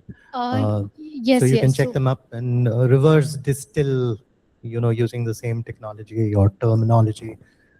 Figure out how they're doing it and build it on your own, right? So yeah, that's another thing which we are looking at. But as we already started reaching out to external sources for AI interviews for a better shortlist of the candidates. So right now we are looking for it. If you want, I can just show you the demo. are we supposed to evaluate this? Not right, right? Yeah, it is just for feedback. So maybe with the paucity of time, let's just share this with the gentleman separately, and then we can take his feedback. Right? Sure. Okay. Any questions on their first problem statement, which was the Python script running 1,300 odd records in less than 1 hour? I think he preempted that question by saying front end is not required. But for adoption, you always need a front end. You cannot have, command line code, not command line, but people looking at codes to really execute it the way you're doing it. So yeah, we can show the execution. It's just that it is going to take a bit of I'm time just saying, to show. for adoption by people, especially in admissions, etc., who are not very proficient in coding, you need to give it a front end where they upload everything that needs to be uploaded and then executed. So this backend was made in a matter of 2 to 3 days only. So we are not ready with the UI, but yeah, I'll take this feedback and for sure we can do that because it is always very usable to like download it on a click of Excel. Yeah. You should not be the only person who will be left. AI is after everyone's job, so that's why. Jokes apart, very nice job. Thank you. Okay. Yeah. Ashish, sir? Thank you. Nice job. Just two things. As you said that it's good to give demos, even if like I understand it takes time, but just for like take 2-3 CVs and we can see there. Other thing for OCR, like are you uploading it directly to Gemini or you are using some Python or something of OCR? So we have a zip file of all the documents. So we are uploading 2 zips over there and they will extract it and make a separate file out of that. And using different, like using OCR, they identifies because with the PDFs which we got are in the form of images. So from images, it take all the keywords and all the matter of stuffs. And also we have like trained it in a way that if there is a percentile criteria of a or a CGPA criteria, it automatically converted into percentages. So to check that. And how we check the accuracy level, whether they have passed the documents correctly or not? So like in our Excel, which I have shown, there are percentages of match also. For example, if there are some match, it will show how much percent of error is there, and we can verify that humanizedly. For example, if first we are taking 500 hours, so with this program, it can be reduced to a 1-day job only. Which we have already shared. On the basis of that, the evaluation or the verification is being done. Just to give you an example, for example, somebody has done 10th from CBSE. Now the formula to calculate CGPA to percentage is whatever CGPA multiplied by 9.5. There is a very general error which students make. They multiply it by 10, right? So we were calculating all these marks manually. But now with this, we have just given this parameter that this is how it is to be calculated, and it is calculating it for us and showing us whether it is matching or not. Yeah, Rajiv? Yeah, so overall, very well designed and clean, simple, direct, and to the point. Of course, the UI part was missing, so I'm assuming that you'll be doing it. And the testing and the quality of data, not very sure. So whenever you are doing any kind of test, always test with 5 known cases. You have the Excel and all reports done, then you just upload and see you are matching the data or not. So that will be one of the tests that needs to be done. The other thing is output report to be generated, and make sure that there should be smart alerts, and the output that you have that you're generating. I mean, you're getting best fit and others, but it should also come out with descriptive analysis in a dashboard of the candidates, which all are best fit as per your criteria, and you can further keep on drilling down with query. So that could be a very, very meaningful exercise for you. Sir, coming to your question, to knowing the best, like who are the best students for our criteria. So in this, these are already offered candidates. So we are just verifying their documents. Apart from this, my Excel have some criteria, like if there is some mismatch, it also gives the answer why it is mismatching. And for example, if there are 2 employers or more than 3 employers, so out of how many employers, like for example, if 1 is matching and 2 are not, so it is showing 1/3 is matching or not. Sure. And for the testing part, first we have tested on around 5 candidates, and it was the recent one which we have made on full whole reports. Sure.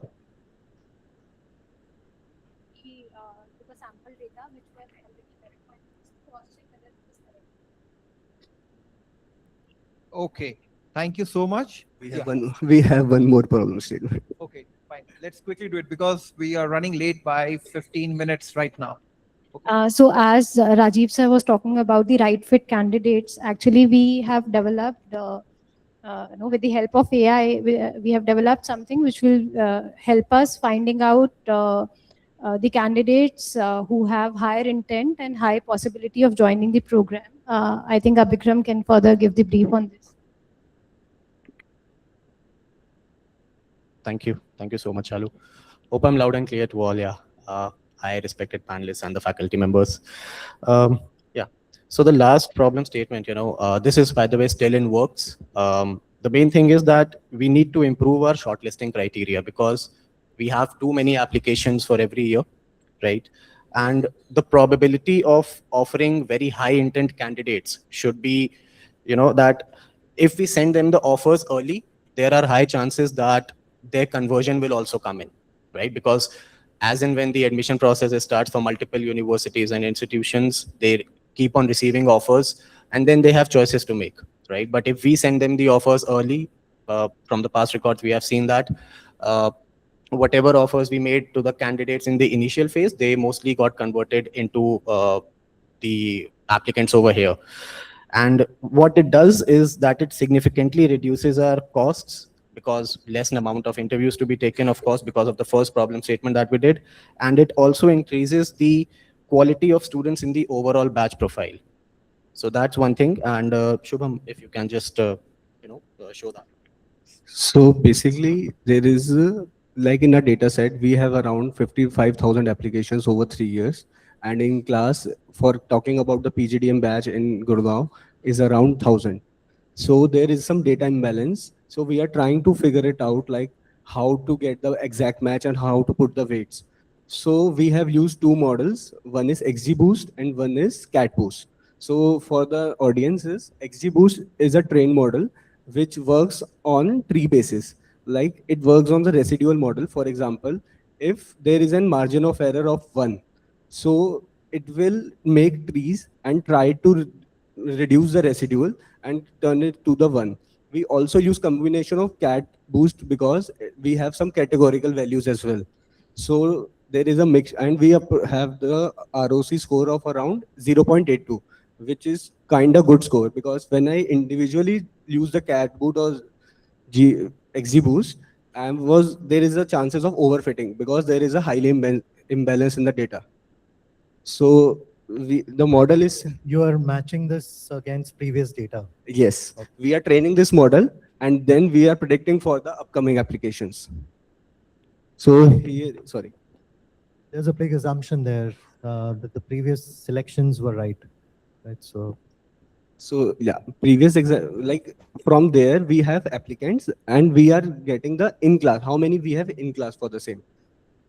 Just saying, you can improve the model by finding out the people who were all admitted, who were the ones who did better, right?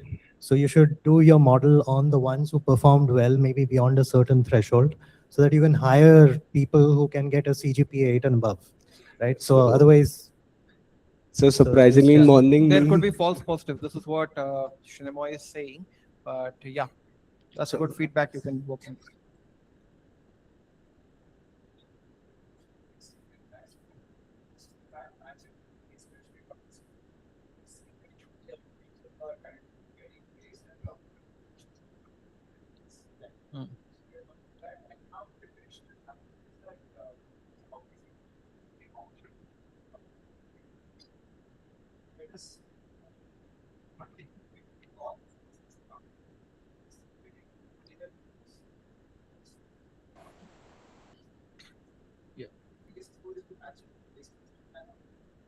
Not able to hear anything.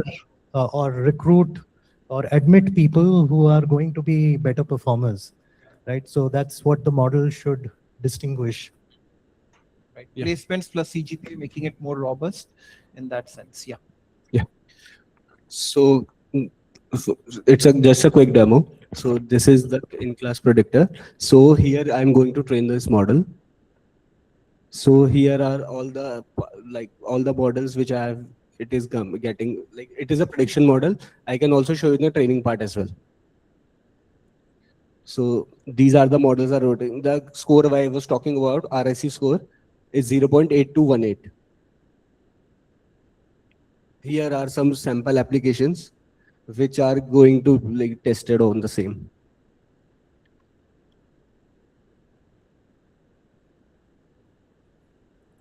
So here we can see the in-class probability percentages.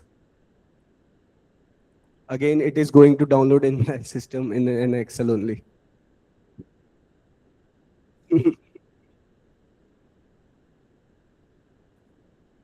So coming to the prediction part, here is the things which we are using. Yeah.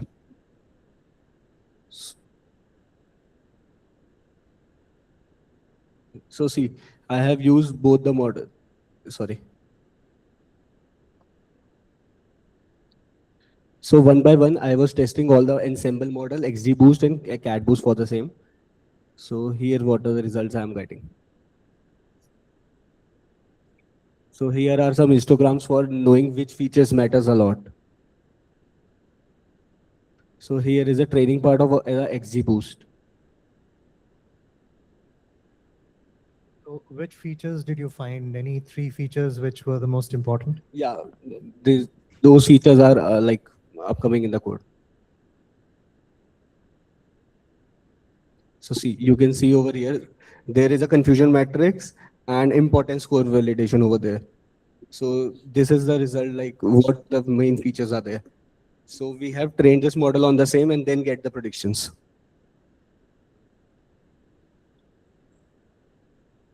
Open to the questions. Yeah.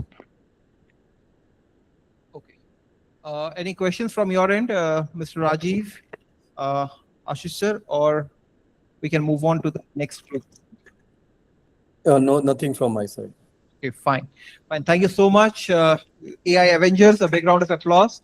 So we are done with OPGDM. We are done with the marketing. I will request quickly the HR team and let the demo speak for yourself with no need of much theorizing or building up a context. You can directly just start your demo and our judges will take it up from there.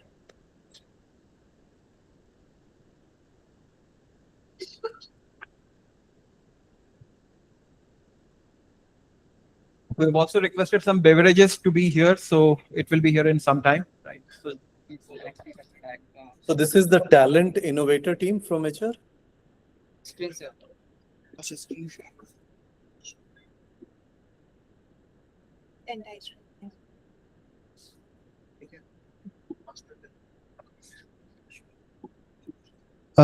Good afternoon, everyone. So for us, HRs, the major problem that we face, especially for the companies who do not use ATS, is the bulk of CVs that we receive when we are uploading a job post over LinkedIn. So we were also facing the same kind of problems and doing it step by step, going to our particular Gmail account and checking up everything and then checking the CV. So what we have here tried to do is first, just a second. So first, we have linked our social Gmail. So where we are getting the CVs from the LinkedIn, we have given a keyword and then we use that keyword, same keyword, we have placed it in our drive here, like the teaching associate, academic associate. So the same keyword here is used for the post.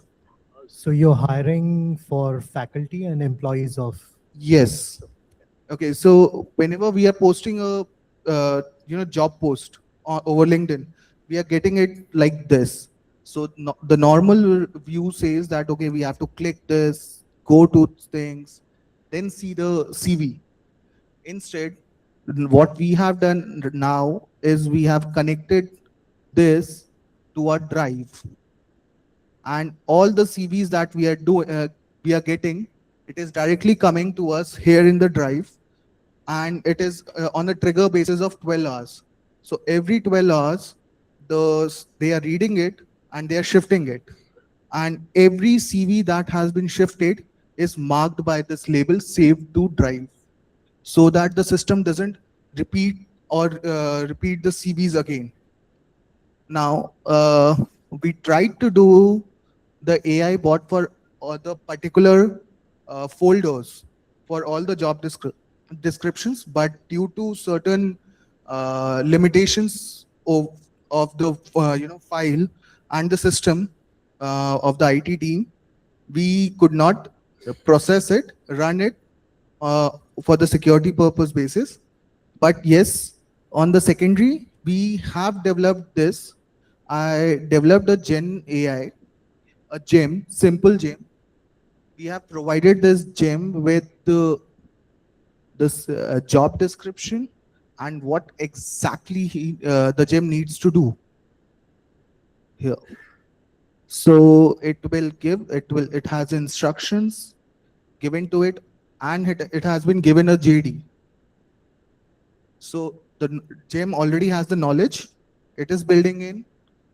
And now the only thing that this is lacking for our convenience is the limitations that every time we have to put in the CVs manually till 10 in the batches of 10, and then it will automatically give us the scoring. Like here, what we did, we gave the 10 CVs here. We did that, and it gave us the evaluation of what are the key strengths of the each candidate, and what are the gaps. And the same was given to us here in the, just a second, in the sheet format. So obviously the percentage, matching percentage gives us, okay, this particular candidate is 95% match. That shows whatever our CVs are requiring. Okay, so we can directly approach and target that person instead of going through randomly about 30% or 20% person. So this has given us a good, saving us time. Plus, we are not using the ATS, which normally costs any company, a mid-level ATS costs 1.5 lakh per year, at least. So that is something we are working. Yeah, so this is something currently on a very prototype base. We are trying to get if we can do it here. What is the full form of ATS or applicant tracking system? So the what ATS does is something similar, okay, but it already has that JD and it doesn't have the limitations. So what? So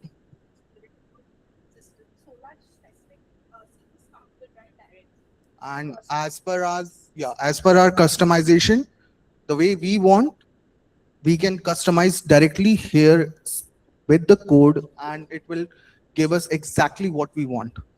So that is our model for now. Okay. Yeah. Any questions? So I just had a follow-up suggestions on this, right? So what you're developing is already been developed by a lot of companies. If you look at this very famous startup started by an Indian, it's called Turing.com, right? So if you look at Turing's model, obviously they match freelancers as well as enterprise, where you can give job descriptions and they will match candidates. So that's a solved problem. I'm assuming that would not have been difficult.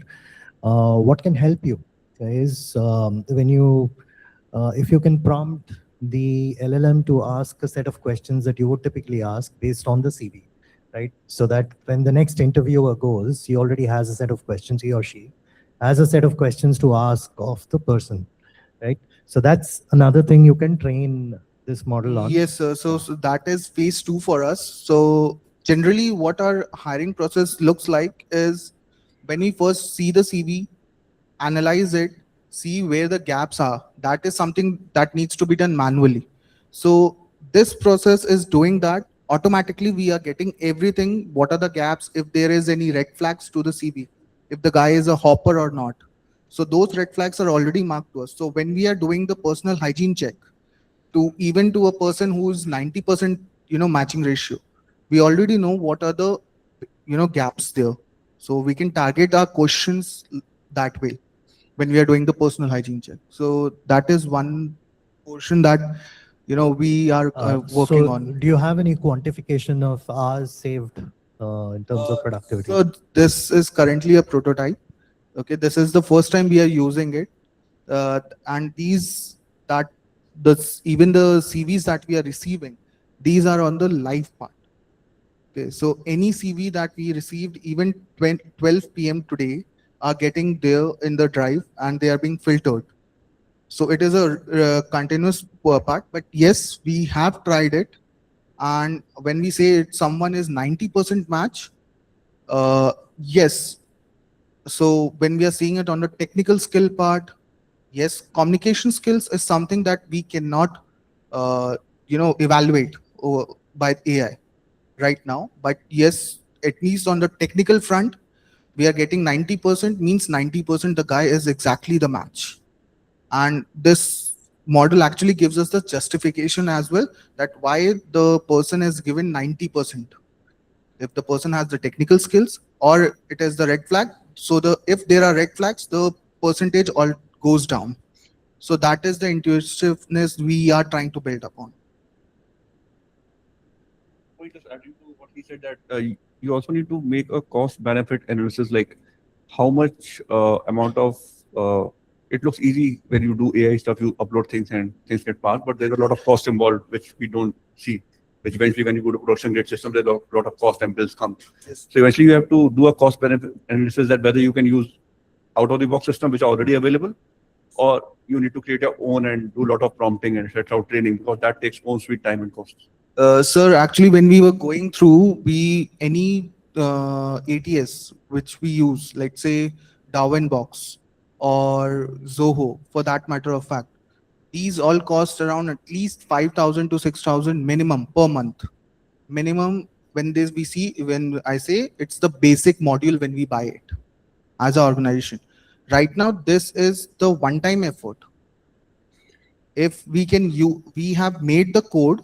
Okay, now the only change for any job description or any role we will do is the job description part and the folder ID. So every folder that we are making, that has a particular ID. So you're basically saying you're not using AI, you used AI to write a code. So it's basically, there's no cost of tokens, I think that's what he's saying. Yes, sir. So it's a one-time setup, but yes, it helps on a regular basis, which, on the triggering part, yes, we are trying to set up that it sets us the score, gives us the score on trigger basis, that like daily, whatever the CVs that we are receiving daily, it will set up the score of 90, 80, 60, and it will directly go over the top. All the 90s candidate are set separately, all the 60s so that we don't have to look at the 30% match or 40% match. It saves us time that way. Thank you, sir. Okay. Mr. Rajiv, anything from your end? No, I think similar. So cost is something like even converting the PDF or OCR characters might involve cost, but that's okay. Overall, good fit and good usage in the organizations. Thank you. Okay, yeah. Thank you so much, HR team. I would quickly request the program office to come and wrap it up. We are running late, and then we also have the administration and finance team. The placements team is also there, right? And FDP is also there, right? Yeah, sure. FDP is also there. We'll have that. Okay.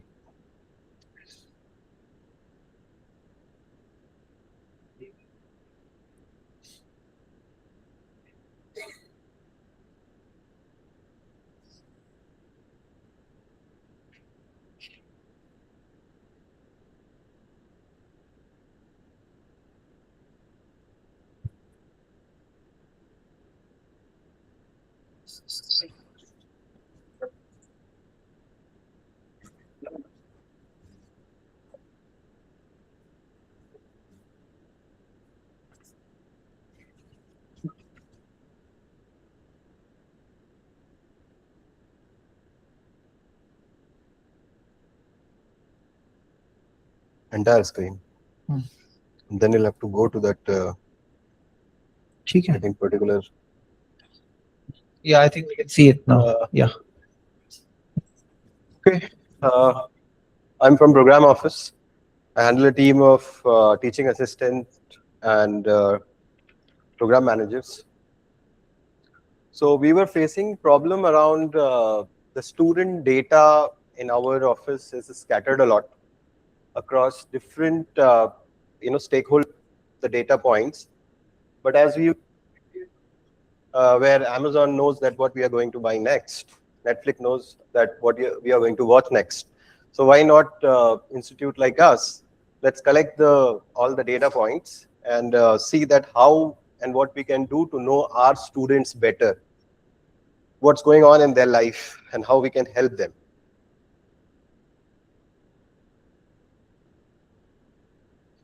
So the challenge that we are facing, by the time we to know about the problems with the students that they are facing, is too late. For example, whether they are participating in the class or not, they are active or not. Let's say they are not attending the class. Let's say missing less than 70% of the class they are attending. Or in between the marks that they are getting in quizzes or in the midterms, what's happening with them, it's with the different stakeholders. So let's say teaching assistant knows that this learner or this participant is not active in the class. You observed it.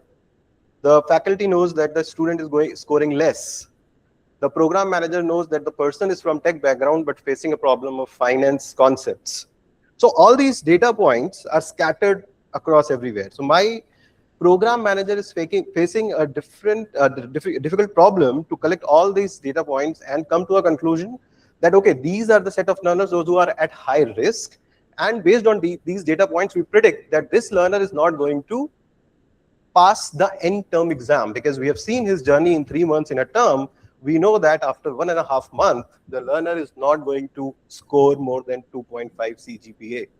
So the point is, let's help the student let's help the students, those who are struggling, before they struggle. So for that, basically we have built a dashboard that I will share. But before I share that, few of the variables that we have taken into consideration, and a small experiment is also being done. I'll share the details. So we have taken variables like attendance, assignments delays. So for example, more than 2 days delay. Or let's say the participation in the class I talked about, quizzes, marks, and the midterm marks. So these are the variables that we have taken.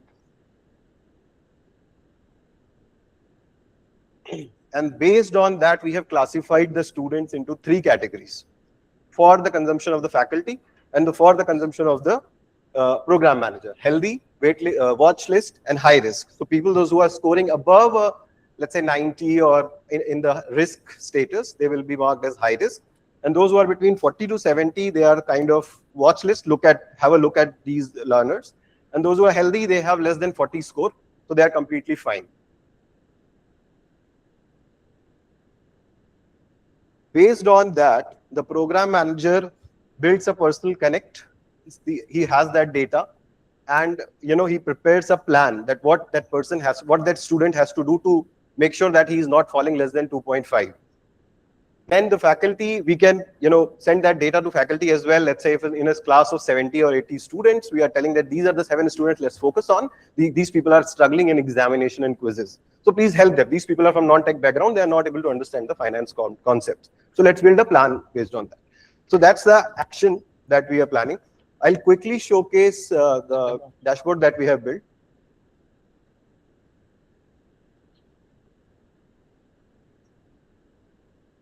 It will take few seconds just.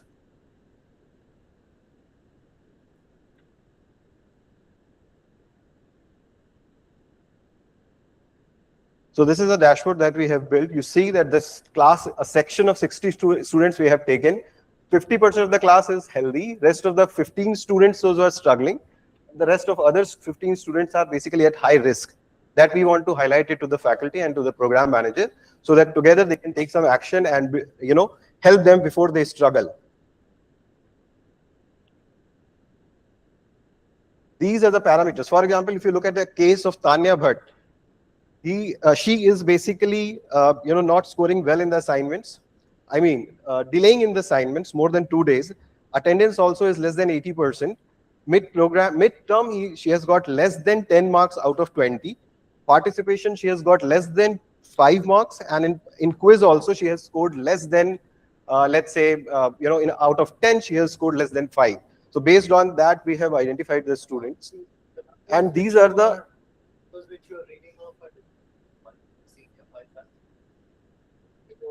Yeah, because that's the score we allocate. So let's say if you are less than 80%, correct.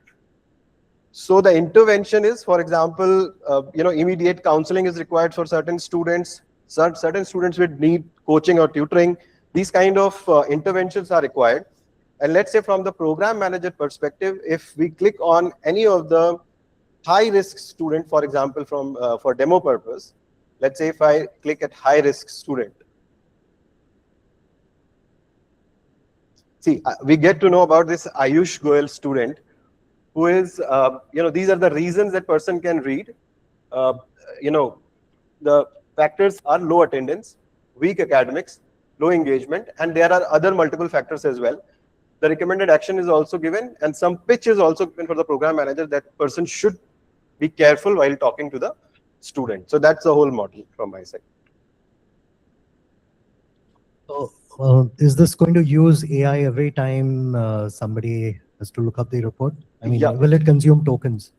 Sorry, sir? So it will consume tokens. as in money? Kind of. I have built it on ChatGPT. I'm not a tech guy, but Yeah, I have that's built it fine. yesterday.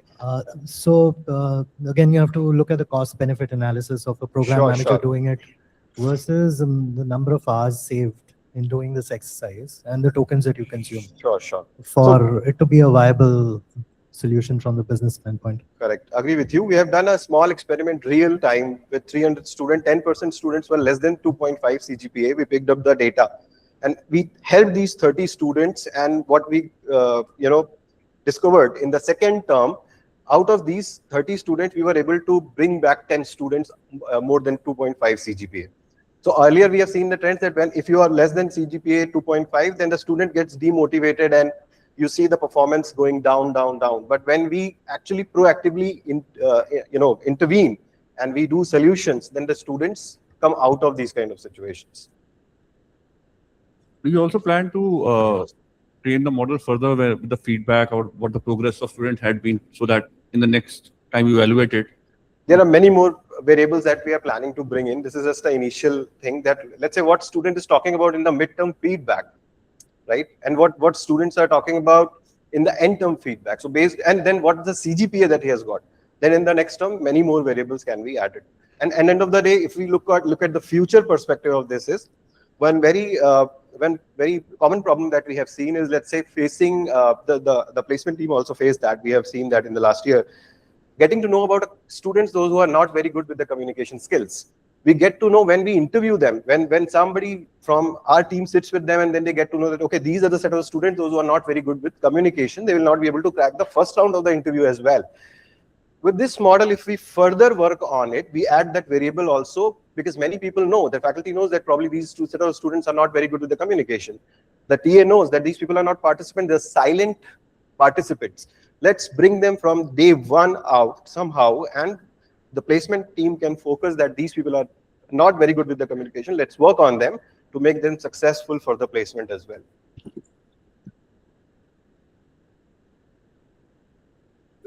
No comment from my side. I think it's a good fit, so all good. Yeah, but why can't you do it in a simple Excel? I mean, all this information should be available. I, as a TA or a professor, would know that these students are not good in communication. So we want to connect it with Digi Campus that we have, new ERP system that we are bringing in. So nobody has to actually put and connect the systems and come to and we want to make sure that this program managers are also accountable to take action on it. So some task is built, based on some action, high risk student, it should trigger a task for the program manager that, okay, go ahead and complete this particular task. Thing is, most of the things that you mentioned, they're all quantitative or a yes, no flag kind of thing, which can be captured in any of your evaluation frameworks. And an automatic trigger can be built in Excel, right? You said communication. So you can easily find out people who are less than a certain score in communication, which can be given. Again, for all of this, AI is not going to infer it from any data, right? It's going to infer it from human beings who've given the feedback. Correct. We can do it in Excel. Thing is, you are force-fitting AI here. Yeah, adding a layer. This is all about hackathon. So solving a problem, we have to make sure that something, if we want to build in future as well, different teams would not, Excel is not the best medium, to work on something, because it needs to be connected to different teams probably in future. So that's why we are using this to bring efficiency. If you want to use AI a little bit in this, I said it can be done only in Excel, but if you want to use more AI in this, try to create plans with people with similar background, what problems they faced, like in general. You can use LLMs to carve out plans for them, and then maybe vet those plans with the instructors and create a whole. That's an amazing idea. Yeah, I really agree with you on that. Thank you, sir. Okay, perfect. Thank you so much, Program Office, headed by Mr. Vivek. I would now request our MDP program team and our faculty mentor, Professor Kirti, a big round of applause for them. And yeah, so let's start with a demo, Shashank, and let the demo speak, right? And let's wrap it up in 5 minutes. Okay, 10 minutes. Hi, just to give you a perspective on what we're going to present, I'm a faculty and I'm working with Shashank, who's our MTP head, our problem is very different because, unlike most of these presentations or models which you've seen, we are not dealing with students. We're dealing with the corporates where we get a training requirement. Based on the training, the requirement which we get, we're supposed to create a document, get somebody, a faculty basically to deliver that training. During the training, we need to make sure that whatever was the need of the training or whatever was the requirement that was being efficiently met. And of course, all those trainees who have been trained, we conduct the evaluations for them, which could be different sets of evaluation depending on what the training is. So these are four different areas which Shashank is going to present. This model which he has built, there are other functionalities also, but in the paucity of time, he will run you through all of this. So our product is very different, and it's probably one of those which is not easily available in the market as well. And over to Shashank for the details now. Thank you. Can you just summarize the problem statement? Yeah. Thank you so much, ma'am. I'll just briefly. My role is to actually get connected with the corporate learning and development heads, get the requirement, design the outlines, get the validation, do the complete training needs analysis, create a curriculum, deliver it, bill it, and take the feedback. So that's the complete end-to-end thing. What you see on your screen is a complete MDP command center. When I started working on one of the problem statements, I got so engrossed and engaged with Claude that I started designing the entire code on that. So it gave me a complete MDP command center, which is essentially a project management tool. It's completely designed by Claude. I'm not a techie. I don't know coding. Whatever I kept telling him, it did it for me. So essentially, if you ask me about the 4 problem statements, one is the training needs analysis document, which essentially has questions, surveys, 360-degree assessment, so on and so forth. To design one such requirement, it takes about 7 to 10 days if it's a comprehensive sort of a thing. So 7 to 10 days time of my faculty or myself, right? But with Claude, in this MDP command center, I have a tool by the name of TNI tool. So first what it does is, if I go and select the assess requirement, and for example, I pick up one of the requirements, I have it here. I copy paste this, go back here. That's okay.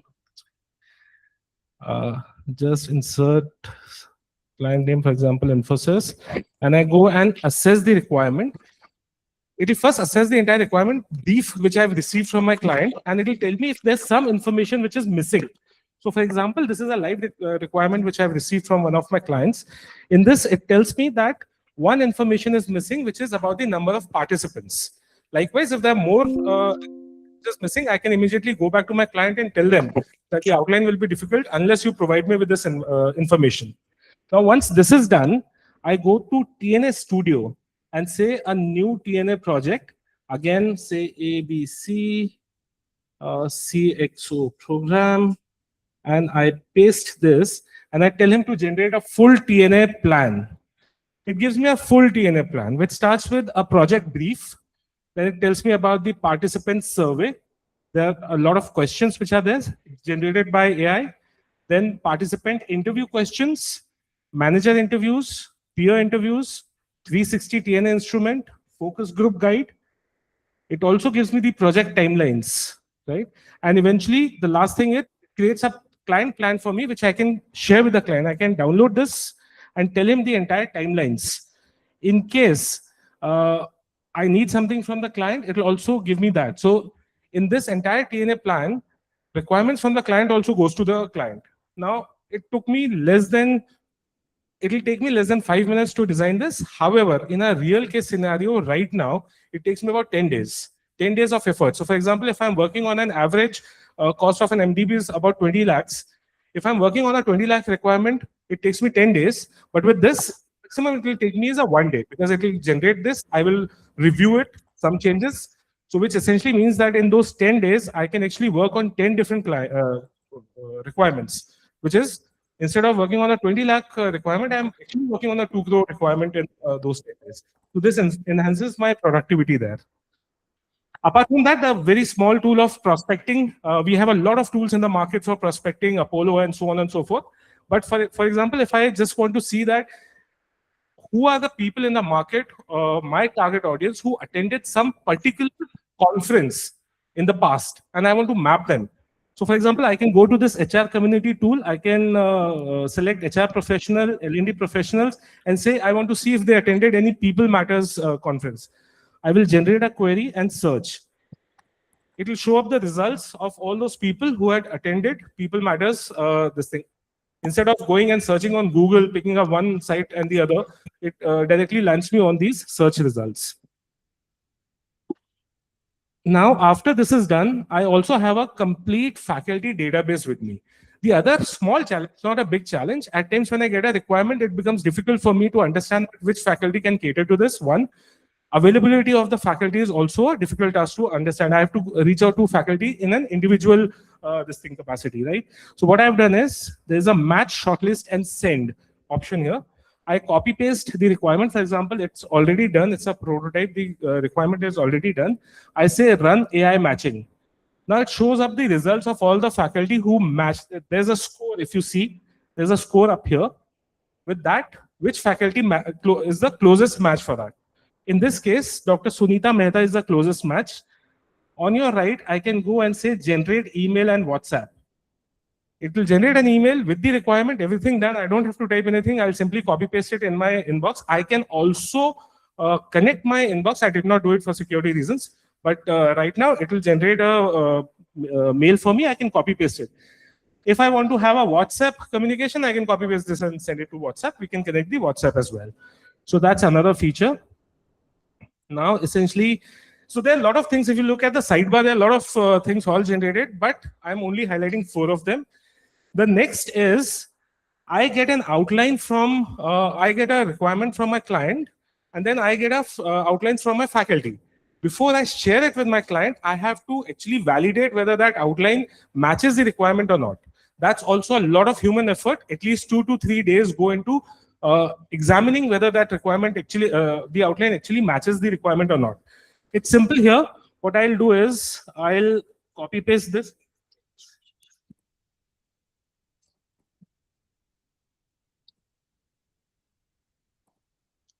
I've copy pasted this, and then I have a solution to this, which the faculty has shared with me. I'll go and copy paste it here. Right? And then click full analysis, and I'll ask him to analyze the entire thing for me. The complete analysis report is here. It says that whatever, and this is a live example. It was a live requirement received from the client and a live, a real-time solution prepared by one of my faculty, right? So it matches 100%. In case we want to see what happens if it's not matching, this is a dummy thing which is already there. I had asked Claude to put some dummy this thing also. I'm analyzing it. Now it tells me what are the gap areas. So before even I go send it to my client, cut a sorry face, I'll go back to my faculty and tell them, ma'am, this is also, this is a gap area. Can we rework and send the entire thing? So that saves a lot of time and of course, money for us. And then we have calendar schedules. I can check the availability of my faculty members, if they're available or not. I can then map them to it. The last feature which I want to show to you is the assessments. So while we do TNA, DNI, before we even go live with the program, there's a pre and post assessment which is done. Even this assessment creation takes a lot of time, because if it's a long program, say 7-8 months long MDP, the assessment will take a lot of time because there are many elements, many competencies which are there inside the entire course, right? So what we've done is we've created this assessment creator through AI. I simply paste the course outline here. And I have the option of how many questions do I want, whether I want a pre or a post or both. I can choose pre-program only, post-program or both. I can also select the format of the questionnaire, the assessments, and then say generate assessment. And within minutes, you see you have all the assessments here, which can be used pre and post. And then you have a client portal here for them to check the progress, billing and invoices, to check how are things progressing. I have the details of cohorts and participants in various programs, their participation, their attendance records. Everything is collected. Then facilitators, this is the database of facilitators with their expertise, which are already up there. And then I can also upload contracts, SOW. So these are all the different parameters, but the top 4 programs, the training needs analysis, faculty mapping, content validator, and assessment creator. So these were the 4. Any questions? It was excellent, actually. I had a couple of questions. So all the requirements that you got, right now, how was it being managed? Did you manage it on? It is all manually, and to be very honest with you, sir, as I mentioned, that there are some prospecting tools which are available in the market, some sales automation tools also, CRMs as well, but there's no tools like this which can validate the outline, which can create assessments, so on and so forth. Sir. Correct. So excellent. Typically, the question is tokens versus productivity and costs. This one, for its sheer addition of value, I think productivity costs and all questions get negated because there's a lot of value addition. So there are certain examples of AI where the pure value that it creates overrides productivity and other costs. So I think this is one of those. Correct. And eventually it will convert into cost saving or optimizing the revenue, because as I mentioned, our TNA takes about 10 days. And now with this, I can do 10 TNAs in 10 days, which means moving for from your 20 top lakhs line. that's the So top line. whenever you hit a top line, nobody asks you about costs, right? Right. So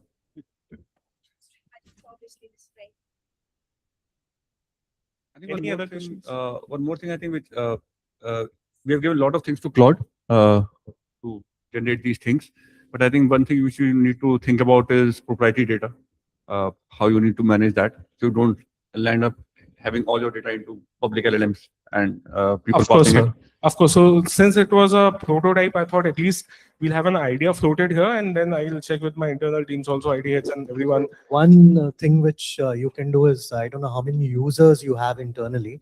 I'm sure you will need to give Claude eventually to all your students. So you can take an enterprise version. This which is a paid will- version, sir, through which I made. Enterprise or Acha, paid? acha, then. So Okay. paid is different. So Acha, what enterprise he's is for talking the entire about is institution. paid individual where Enterprise for the it's not entire protected. institution. So Yeah. enterprise, you can take 200 licenses. It will charge Probably, you yes. some. If So that's done, then I think this is eventually this- you'll have to do that because Claude is everywhere now, right? If Correct. you want your students to get placed, you have to train them on Claude. Absolutely. And if that happens, I believe this can be a reality then. The kind of, yeah. Thank you. We can commercialize this as well. Yeah, so I mean, my point was, as we started in the beginning, Sneh said that can this be taken to the market? So this looks like a perfect one going to the market. Having said that, most of the thing looks very, very well placed. The command center and the concept is very good. However, I mean, the areas where you can further improve is creating a dashboard. The reports and outputs are not there. UI and UX could be further fine-tuned, though if you keep on adding this to Claude, it will keep on generating new things. So also giving Claude definitions of your visuals plus color codes, combinations, placement, styles, everything. So that can be further defined. And your output, which is there, the pipeline dashboard that is there. So a proper user metrics that can be given for the higher management as well. So that is one part. The second one was a thing of further fine-tuning the product. Like you said, the TNA module that you did, and it generated everything. So what you should do is,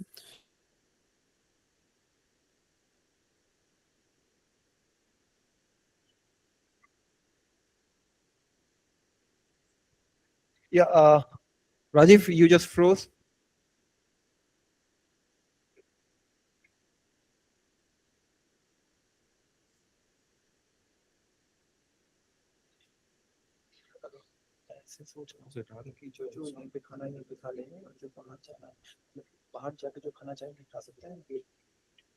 Okay, I think Rajiv has frozen there, but I think point well taken and fantastic job, Professor Kirti and Shashank. That's almost, it resembles like a CRM to me. This was my internal thoughts, right? and it's great if you can take it forward, right? So I will quickly now invite the finance team headed by Mr. Siraj, and all team members, can we quickly come because we're running short of time. There is also snacks available outside, sir. You can take a moment and have the snacks here as well as outside, and we'll do it. I know at 4:30 the cabs will be leaving, but we'll have a delayed cab going on. Yeah. Niranjan. Yeah, so actually I missed there was a outage, so got this one. What I wanted Okay, to add fine. was, So that was Numero Uno from Shashank. What is your team name, Shiraj?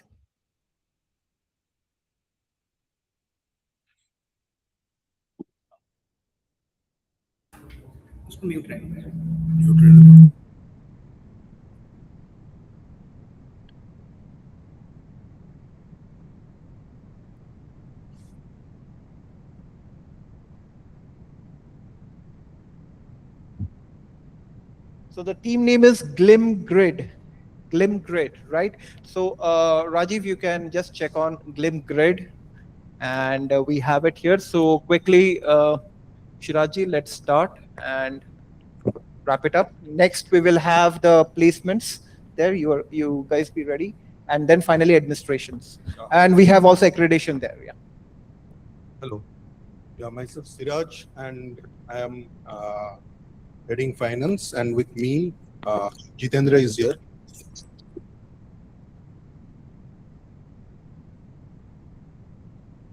Good evening, everyone. I'm here to present a practical solution to a real operational challenge at Great Lakes Institute of Management, managing on-call, on-demand cab services for students and staff. Today, the process is largely manual. Requests are routed to the logistics team, cabs are assigned, and billing is calculated later, often making the process time-consuming, less transparent, and prone to disputes. Our solution is a smart cab management web app that digitizes this entire workflow end-to-end. Here's the live prototype, demonstrating how cab requests, allocation, trip tracking, and automated billing seamlessly come together in one platform. We've built this solution around 4 key pillars: accuracy, transparency, and efficiency, and enhanced service quality, ensuring every trip is properly tracked, validated, and billed correctly, including automated GST calculation. I'm excited to present our solution, Glim Vahan, and I'd be happy to walk you through the prototype and answer any questions. So this is the prototype, what we have prepared through Claude AI, and this is the dashboard. I have already demonstrated what is the problem statement. The problem statement basically is the on-call, on-demand cab. So right now, what we are facing at the time of billing, we are facing that one dedicated employee from the finance has to visualize, has to verify all the details, even where the cab is running, whether they are giving the exact location, exact kilometer reading, because everything is depends on a package type of billing system. So dedicatedly, this is the dashboard we have prepared from Claude AI. I have only prompt, I am not the techie person. Now, anybody from the department, it may be student, faculty, staff, anybody. So they can provide the details where the cab is required, and they have to submit the request. Here, all the requests will go to the next level, that is the logistic department. So they will allot the cab, and the driver will be sent a SMS. And this is the package of different level of cabs. Small cab has a fixed package, big cab also has a fixed cab package, and a large cab has also a decided package. Depending on this, the driver has to allocate what is the time he has started from the garage, and also he has to take a screenshot of the odometer, which will decide the longevity of the trip and from what time he has started the trip. Again, from this, when he's closing the trip, he has to again put the odometer reading. That will calculate what is the kilometer reading, what is the kilometer travel. And next is the billing.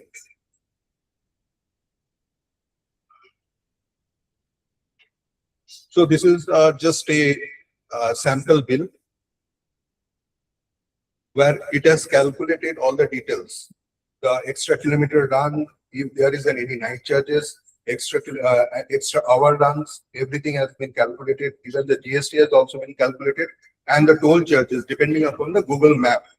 It has calculated all the things, and it is providing the real-time billing so that we have not to be wait for at least 15 days of the succeeding month to calculate what the billing amount is. This will give a clear picture of what is the utilization of the online cab, on-demand cab, and what is the also the budget. How much budget is completed, means exhaust during a particular month, and this is the report.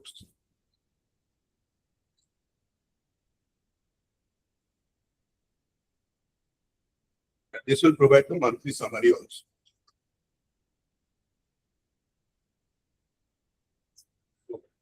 Anything, any questions? I will try to answer. Yeah, I have one question, in fact, two. So one is, which parts, I'm assuming all of the features that you have here is not available with something which is available commercially for you to use. You must be using something. We are maintaining manually. Oh, you're We not have to using entirely any. dependent on the on-call. We have to entirely dependent upon the vendor.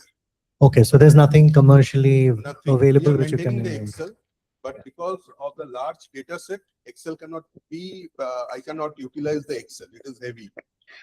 In the billing, you have to produce invoices, bills, etc. He has So to produce this, the duty slip. yeah. He has to produce the duty slip and the bills also. No, I'm saying you showed a auto-generated bill, right? It's like an invoice. So that has to connect to your invoicing system, right? I'm sure you have a. Exactly. So that connection is. That connection has to be made with the vendor. Okay, got it. Thanks. And it puts a onus on a vendor to provide you data, right, for like odometer, etc. He has to provide. So do you have a separate app for that? Or how is coming to this? We have to integrate that one. So like if we have like 10 vendors, Like so you have Google Map also I have to integrate here. I have to take the API interface of the Google Map so that when it is traveling, it should also have a surveillance of that one, in which route it is traveling. Also, the toll charges has to be calculated based on the route is the driver is following. My question was like if you are dealing with like 5 vendors, so you are planning to create your own app which those all vendors will use, or those vendors will need to plug into your system to get the data inside? So we will provide them the system only for the driver, not for all. There are 3 segments. One is the report. One is the dashboard contains 3 segments. One is the requester. One is the alloter, who is being managed by the logistic department, and third is the driver. So we will provide only the driver section to the vendor. So driver is just uploading the odometer. Odometer, and he will mark what time he is starting from the garage. How will we do that? The time, how will we do that? Odometer will capture the time nowadays. Yeah, correct.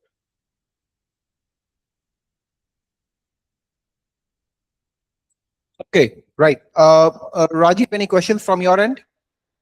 Yeah, I was just wondering, I mean, how many cab requirements are there in GLIM, and does this makes ROI for reconciliation, everything? And did you compare buying a separate, vehicle management system integrating with the drivers than actually creating and building something? So these are the things. So if I consider the total budget for the cab allocation is 1.2 CR. Right? Annually. Annually. And of this, half of the portion, 50% of the amount, around 60 to 70 lakhs, is being contributed by the on-call cabs. So if we can integrate this one, this will obviously a time saving, because whenever we are a couple of vendors who are providing us the on-call cabs. So 3 to 4 vendors are providing us the on-call cabs. Now, eventually what's happened, one of the dedicated person, the finance, even from the administration team, has to put their efforts on monthly basis, 5 to 6 days, on capturing the actual data and scrutinizing whether the data are correct, whether the kilometers they are providing is correct, And this is the story of every month when my finance guy always trigger trigger a verification that this is not correct, depending on the Google Maps, that this kilometer he is saying that this is not correct. And eventually this vendor has to provide him the this thing, that because of the jam and anything else, he has to take any other route.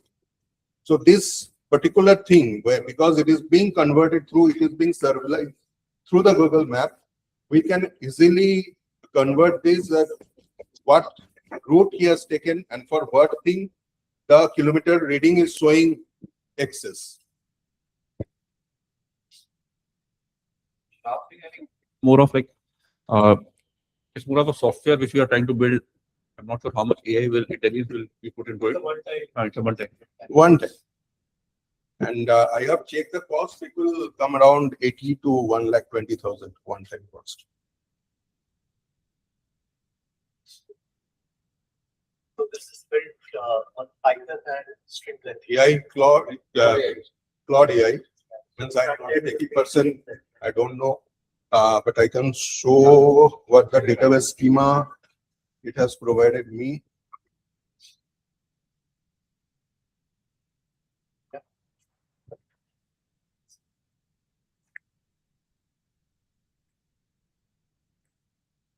I have used the free version, so it has not provided all the things to me. Yeah, but perfect. I think that is the power of AI, democratizing information immediately, being a techie or non-techie. That's excellent, So right? just a passing comment. Yeah, please. I've seen many organizations now who are trying to adopt AI. Yeah.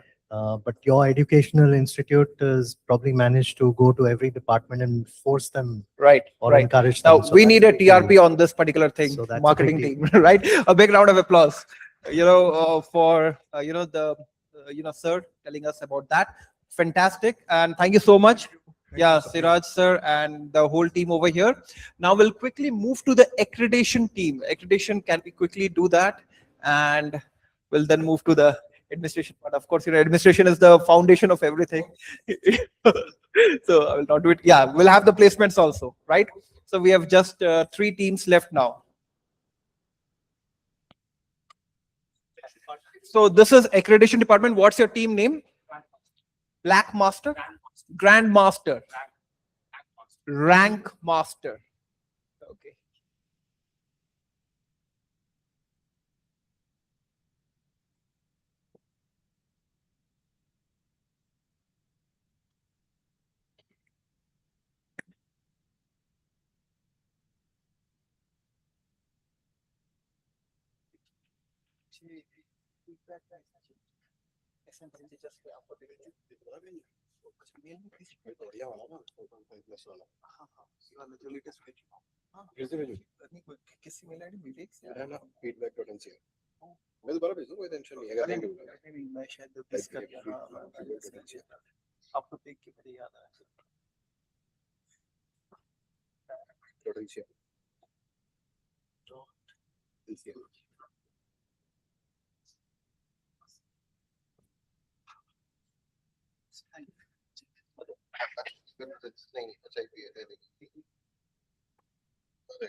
So while you're setting it up, the accreditation team takes accreditations with other universities, certifications. What exactly does the team do?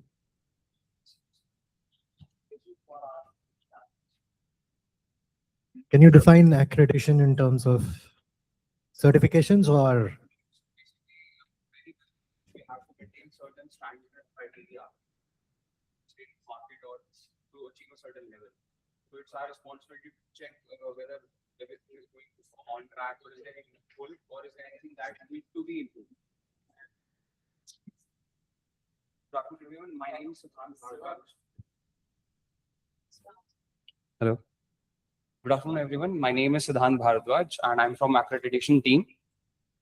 Today, I'm presenting a prototype of a web app to track intellectual output that is created by our faculty.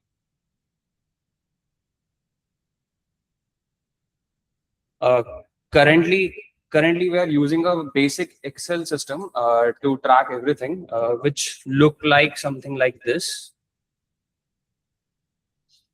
This is the Excel that we are using right now. It is completely manually built. Everything is entered by a person, and there are multiple owners to the sheet. So data goes in multiple hands, which eventually increases the risk of data loss, accidental data loss. And there is no standardization as well in the system.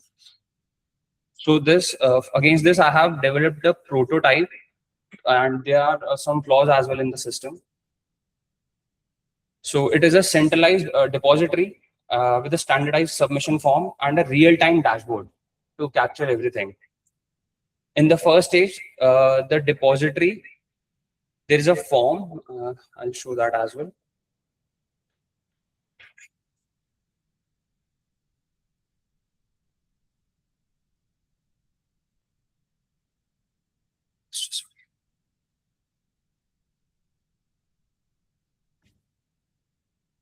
This is the front end of the form.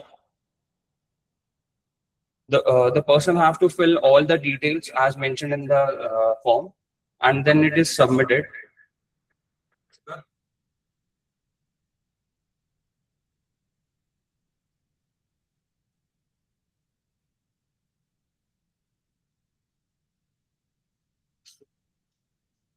Along with this, this is the administrative dashboard that will help us to understand what is going on in the backend as well. At the same time, there's a two-step verification as well, which is done by AI. For that, I have used Gemini API, but it is not functioning right now. There are some glitches in it. But the basic foundation is working. For that, I can show that the trigger is working and it is executing, and it is also capturing that is there any duplicate entry or not. For example, if I run this, so it will flag that there are some duplicate entries and the new entry, and the system has added a new row in this Excel sheet. So yes, the system has just added a new sheet, but right now the system is not capturing the exact what I wanted, like the author's name. It is just capturing the person who is sending the email. So the AI model needs to be trained very strongly right now.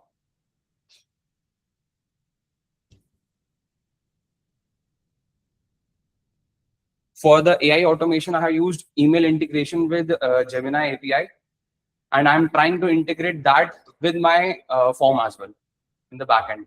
To deploy this form in the future, I need a server, a free server maybe, and a DNS system. And in the future, this system can be upgraded to a full web scale model in which students will be getting the access to read everything, and they will be able to get the summary via Gemini API of the research paper or all the intellectual output created by the faculty. In terms of accreditation, you're just looking at intellectual output, Yes, or other parameters you're not looking at? No, sir, we manage a huge amount of data points about a single output. I'll show, for example. You mean to say this is your biggest problem in terms of? Yeah, we have to track multiple things at the same time. So basically, citation count, H index of the faculty. So by integrating AI, we can calculate the citation as well in the upcoming time. Because citations are updated on monthly basis, quarterly basis.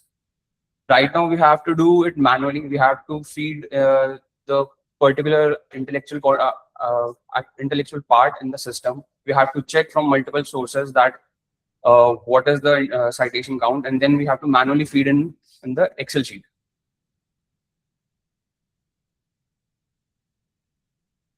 But yes, the foundation model is ready, but it requires some fixes. Okay, right.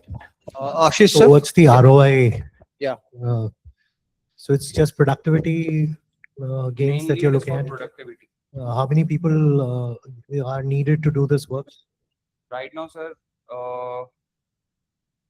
almost 4 people are working on the system Continuously. continuously to keep it on track. And using this, it'll reduce to. It can reduce to single person or maybe less. In that case, the author just need to fill the form and everything will be sanitized and prepared by the AI. Are we also planning to do something in terms of validating the accuracy of the papers using plagiarism or something? If AI can track that when you're uploading papers? These papers are already flag checked. So they are published on a well-reputed journals. So that is already done when the paper is published.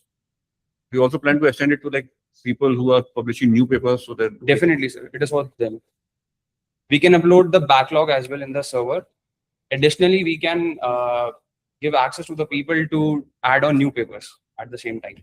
And it will capture everything, conferences, book chapter, every intellectual contribution that is created in the system.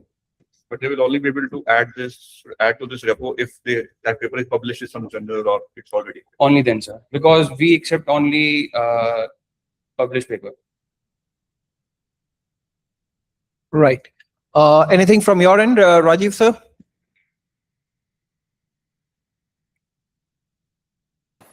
No, I'm good with this. Okay, yeah. Thank you so much. And thank you, Siddhant. And I really appreciate the app script thing. I hope you had some airtime on the app script. That's a wonderful thing, and we'll take it forward, right? So with this, the second last group, the placement, the core of Great Lakes, I would like to request everyone, Shilpa, Ranvijay, Jafar, Archana, Shashank. Okay, fine. So the placement team, over to you. I think that's the heartbeat of Great Lakes Gurgaon now at this point of time. And then we have the final administration after that.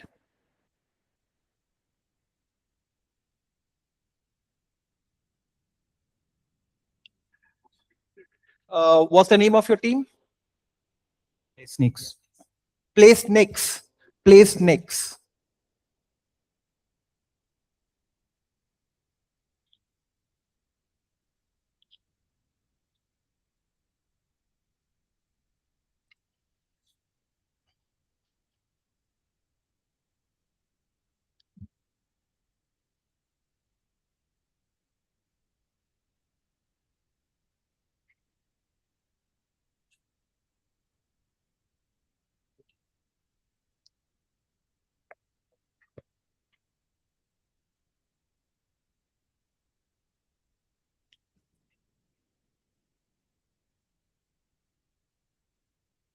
Good. Yeah, we can see your screen now. So yeah, should we want to jump directly into the demonstration? Okay. Okay, fine. So, quickly. Yeah. good evening, everyone.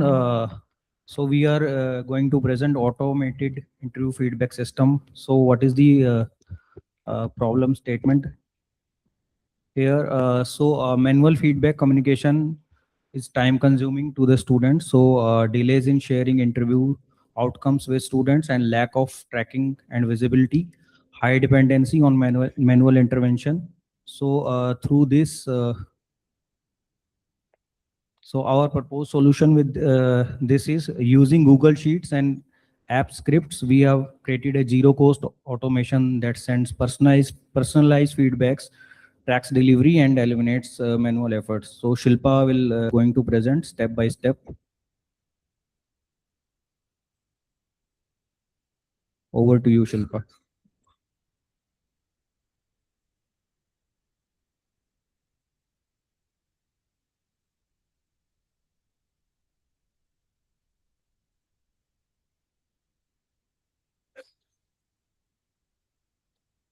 Hi, everyone. Good evening.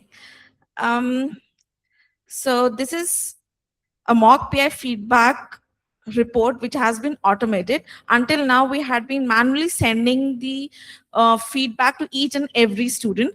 Let's suppose if it takes 5 minutes to send a feedback to one student and we have around 750 students. So if using this system, we'll be saving around 63 to 64 hours. And that can be deployed into some other useful activity. I'll show you how it works.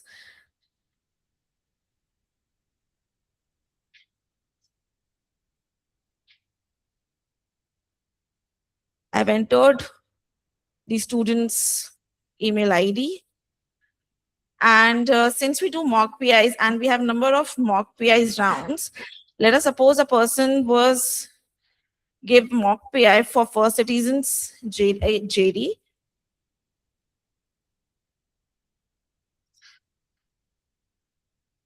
Here I have inputted my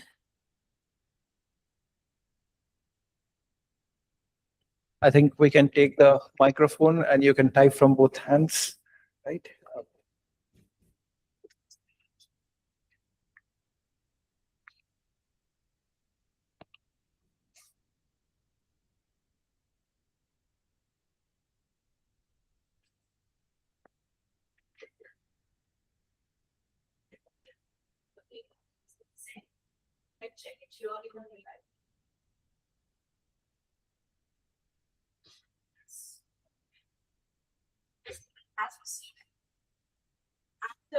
It has been, I think. And we have set a trigger for it at from 10 to 11 p.m. every day, because the whole day will be just collating the feedback and it will be sent on a daily basis. So this is just a foundation, and we'll be building it, taking it to the next level, making a kind of a dashboard where we will integrate some other stats also. We have one more thing to present.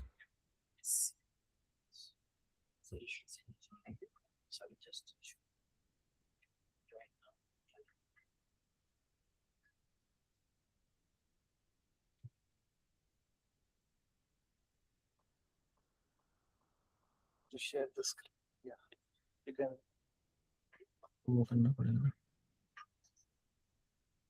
Entire screen. Yes.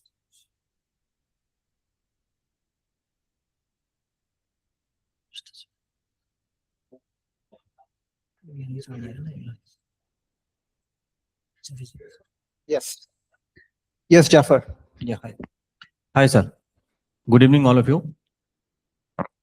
Basically, we are part of placement department. There are three functions in placement department. One is outreach function. Second one is CRP, the training team, and third one is operations. We look after operations and the challenges we face in operation function. We have multiple problem statement, but we have only worked on very simple problem statement when we face on regular basis. Whenever we are having meeting with the top management, they always ask this kind of question, and we need to open up the Excel sheet every time to create and show this. But even if we are not able to find, we are not able to show the same all the data points at one go. So for that, we have tried to build, give a command to the AI platform, and this dashboard has been created by AI by picking up the dummy data. So, sir, this is a single dashboard which speaks about the number of students, placement statistics, and the packages they have received from the various companies.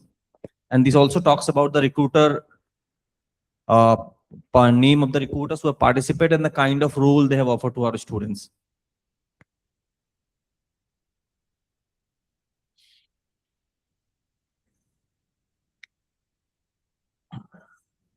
So what challenge are you solving for with this? So with this, what happens ki every time whenever somebody needs some data point, they either ask the operation team to give the real-time data.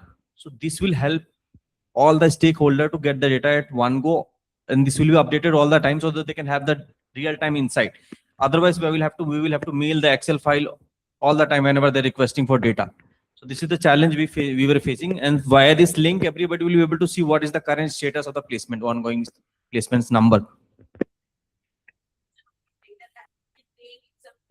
Excel sheet, there are almost more than 15 trackers we maintain for each and every parameters, like student statistics, student-wise placements, company-wise data. So you need to fix the back end. You're fixing the front end. So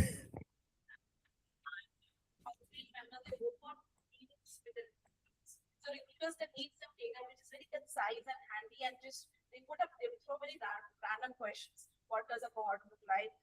What was the CTC last year? You know, some questions. So and the meeting just lasts for 10-15 minutes. So we can just show this thing and they can have those data points and the information that's. Irrespective of this, you should see if you can get Claude to build you an application which stores it on a simple SQL server instead of Excel sheets, right? Yeah, so we have tried that. Each Excel sheet is a table on your SQL server, which can be a free one. I don't know, when you say a lot of data, I don't think it'll be more than 10 GB, right? Yeah, it won't And more so than you can 10 use a GB, yeah. free SQL server. Volume of You can data just is large, store. but the size is less. Yeah. I think just to add to that, I think it's more of a simple front-end, back-end problem than AI can solve. Because, you just use a set data which you need to showcase as dashboards or something, which AI can help you create dashboards and show you visuals. But I think it's more or less a simple data presentation which you need to do. You don't need to have a continuous AI running. Okay. So you do a one-time build with Claude or Yeah, Lovable or yes. whatever, and that can automatically update from a backend SQL server. Yes, that we need to work on, sir. And you can give it as a project to students. Yeah. This is what And I'm if, just if they don't build it properly, fail Yeah. them, otherwise they'll not Right. build it. So the structure is that once we have a faculty hackathon and the faculties are sensitized, the staff and faculties are sensitized, we will push it over to the students, right? And that would be much more rigorous from that front of view. Okay. Rajiv sir, from your end? Yes, so I was just thinking and wondering if we have the student life cycle program where from joining, I mean, in this hackathon, I saw you're looking at the students who are joining the program. Then you have students who are also being evaluated on a regular basis for their grades and marks and everything. So if the whole thing can be integrated into one, or it is already available in the market, the student life cycle management. So in that case, everything should be built into one platform. So that is what my thought is. Otherwise, all of these are individual platforms, and again, it will create multiple islands. So that is again back and front end, what everybody's been talking about. Overall, it looks good in the visual part. So that's okay. Right, absolutely, Rajiv, you're right. We should have a single source of truth, and we should have a single information system that collects everything. That's absolutely, I think, where Great Lakes Gurgaon needs to evolve to. That's a to-be state as it's at this point of time. So thank you so much, Jafar, Ranvijay, and Thank you, sir. Shilpa. Big round of applause. And finally, the last team of our day. Let's start with Mr. Sarit, Mr. Mahavir, very excited, Mr. Ashish, and Rekha ma'am. Right, so thank you so much. So please come up front. So administration is more or less, the operational backbone of our institute, and for every other thing, right from beverages to the AC, we depend on the administration department.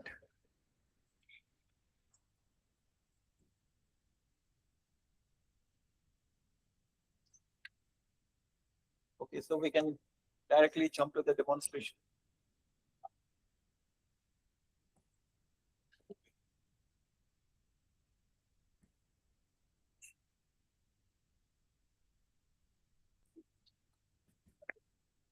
What's the team name? Control Alt Defeat. Control Alt Defeat is the team name. Rajiv, for yours. So good evening. My name is Preet. I am accompanied by Rekha and Mahavir, and I have an extensive background in food and beverage. So Swapnil, thank you for inviting me to a hackathon. Thank you. It's my pleasure. My degree is going to help with the hackathon. That's nice. So we had a very basic problem. It's a little complicated and basic at the same time.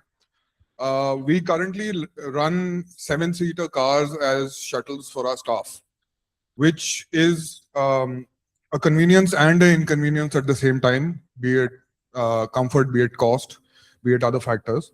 So we were trying to look into a system where we could have 17, 18 seater shuttles that would also reduce maybe a cost, give more comfort to the people who are traveling, and also reduce a little bit of carbon emission by way of number of buses being lesser. So we ran, initially when we did our calculations, we ran our data through AI and just kind of wanted to create some kind of scenario which could help with this whole thing. So it gave us a lot of data. It gave us 3 options. Basically, one was to run the cabs as is. The other was to switch to shuttles. Third was something which was, on a reimbursement model where everybody, instead of using shuttles, they come by themselves and we reimburse them for the fuel. And the fourth option it gave was something which was very interesting because that is what we actually worked on. It gave a combination of everything. So basically the launch implementation, I won't take you through that. I'll just show you what we've made. We made a working prototype for for basically an app that can track everything a traveler needs, right? So if you are using the shuttle, if you are a staff or a faculty, then you have your shuttles which are given here. You can choose whichever one you are using. It gives you a real-time update of where the shuttle is. You can check how many seats are available. And if you come back to the back end, then you can also, as an administrator, I have tools that can help me track the shuttle, the driver, where it is, how many cars are being used out of a total fleet, and also statistics at the end of the month, which basically tell me how much to charge who, or who is on the reimbursement model, who's traveling by shuttles and things like that. So this was basically our project, and it's more for the convenience of the staff that we've made this, so that when our current cabs are moving around, people are constantly calling, where is the cab, what time will it, How is it different from what the finance team was trying to pursue? I'll answer that question. So finance essentially is dealing with, the project was dealing with on-spot cabs. These are booked for specific events or people or somebody who's visiting the campus. Mine is for daily use shuttles for the staff. Fixed cost, yes. Yeah. Also, Some of the things which you are doing here, you can collaborate on it. yes, that is what I told Siraj today. So we can collaborate and make one single app. So that's a good thing. Yeah. Okay. So one more project we've done. I'll just take you quickly through it. Just give me 1 minute. So till the time you I'm find handing that, it over to Mahavir. in Great Lakes, we have this policy of a free pickup and free drop, right? And across. So, a lot of our faculties come from that side of the Gurgaon, and hence, just to have that, incentivize them, we have this particular thing. But that is also a cash burner for us. And a lot of times, a lot of the route optimization, everything happens randomly. So we want to streamline that.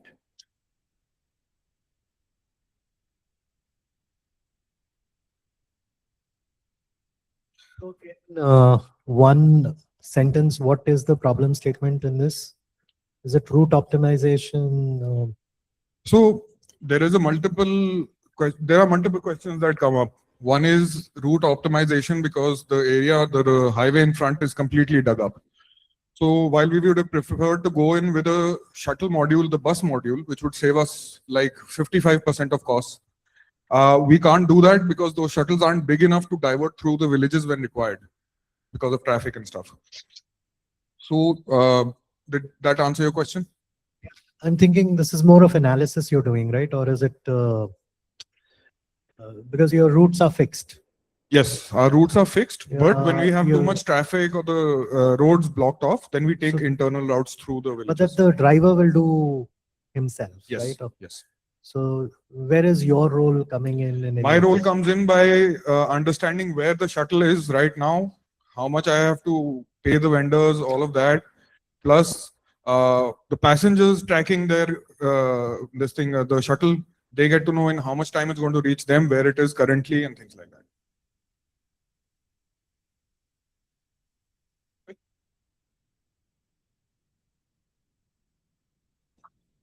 Okay, let's. Next one. Next one. Let's get Over to started. Mahavir. Yeah. Yeah. Hi. Good evening. My name is Mahavir. I'm going to present a small project, which is we are looking for to develop at the main entrance gate for sitting to enhance the sitting arrangement for the parents at the time of the students are arriving here, and we are creating some more facilities. You can see the scanner, one security guard room, then 2 rooms are there. This is what we are going to construct there. And we have worked to calculate the estimation and 3D design on cloud. I'm going to show you.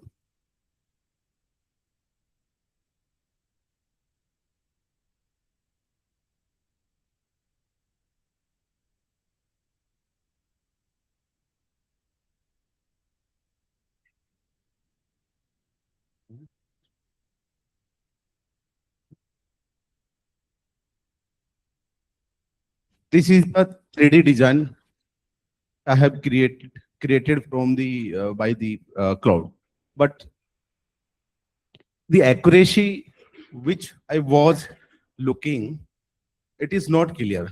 But as compared to Cloud or Chat GPT is the more uh, flexible, illegible, and can calculate the 3D design for me. I have calculated the estimation as well for this building. This is the 500 square feet areas building. I'm just showing you the estimation as well.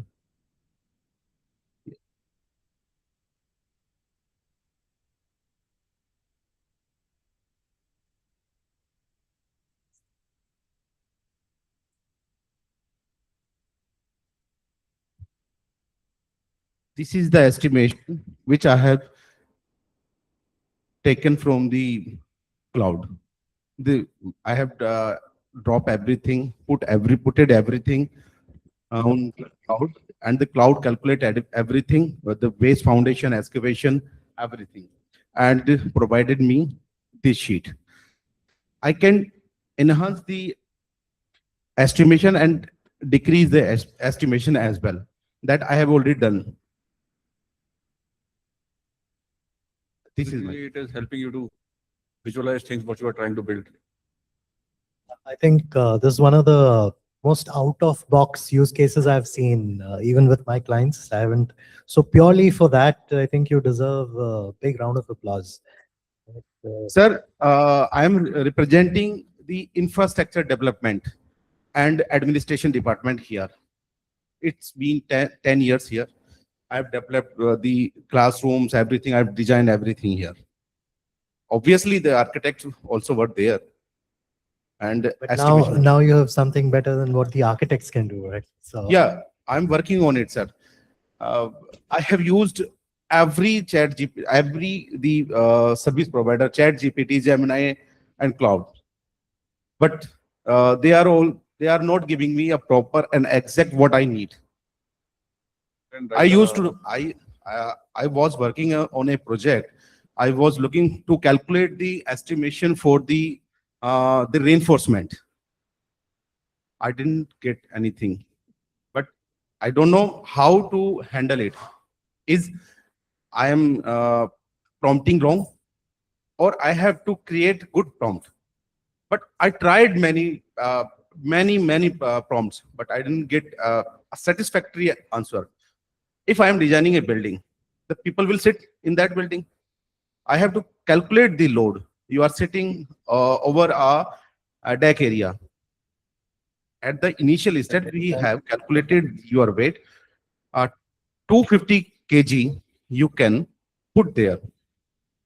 We have designed this classroom with the strength of 250 kg per user and multiply by 130 sitting capacity is there. That is what we have to design. We have to design every building, every sitting this thing at the highest level, worst case. Thanks, sir. Thank you.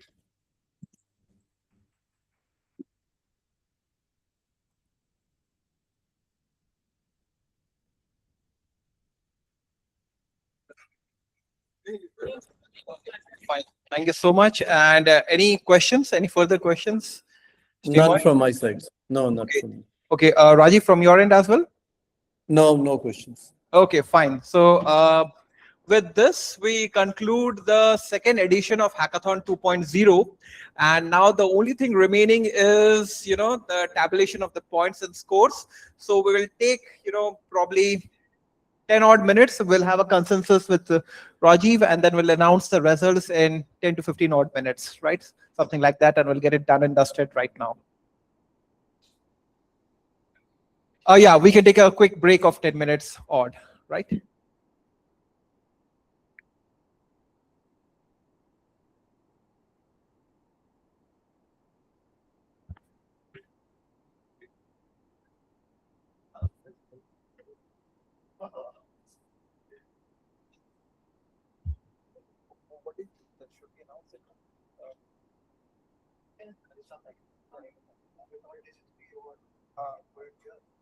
Just take a quick consensus with have Rajiv also on call. But you need the scores. So right. Yeah. Yeah. Both of them to have a single format, right? You have the format, right? So after the yeah. This is comfortable, right? Okay, so I think Rajiv has also sent out the data to me. I'm putting it on your WhatsApp right now, so you can just pull it up.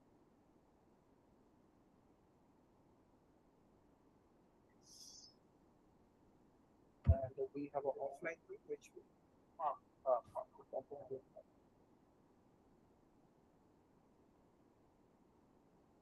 send it on my oh yeah, sure, absolutely. No problem. So the same email, right? The Gmail one or the map? Gmail.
Sent it over. Right, I sent it to you over.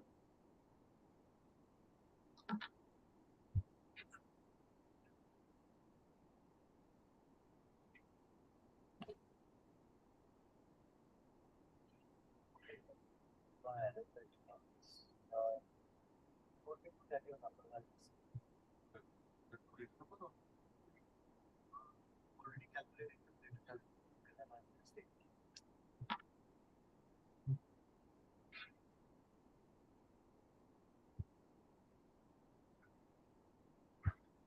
They're all in sequence, right?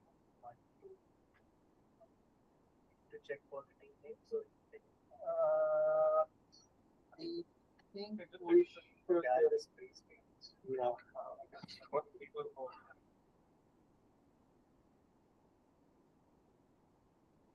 Okay.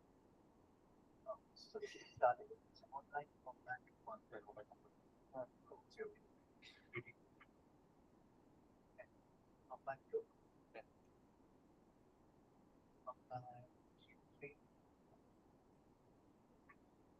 Marketing.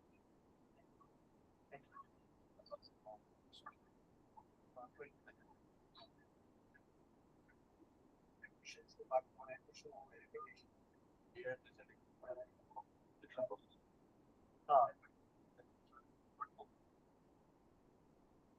AI interviewers next month.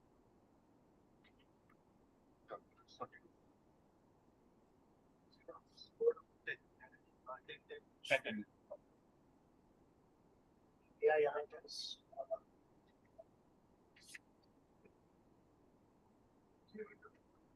This is high intent candidate. Candidates. This is marketing.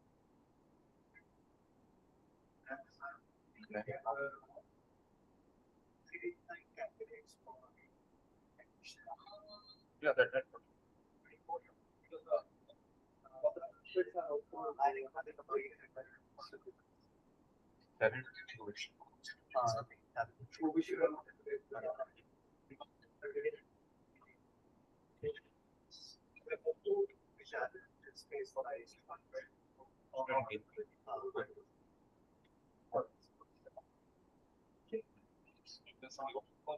the judges were also very excited.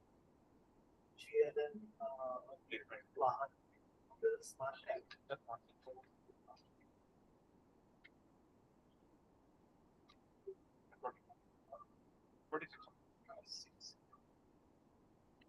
Accreditation rank master.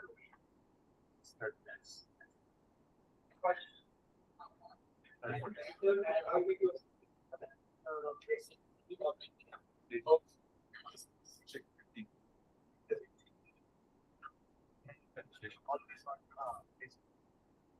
The placement was 2 days. Yeah, second one is 40. Then you have control on 7.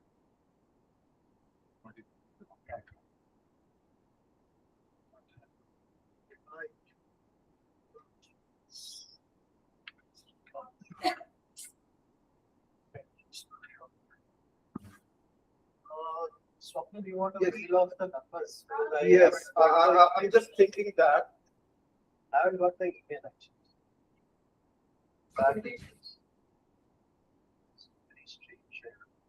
From my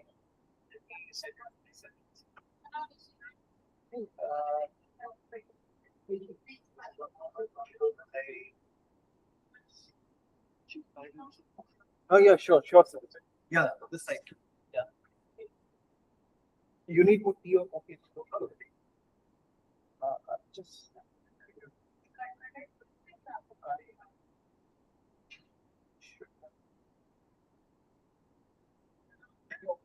One laptop.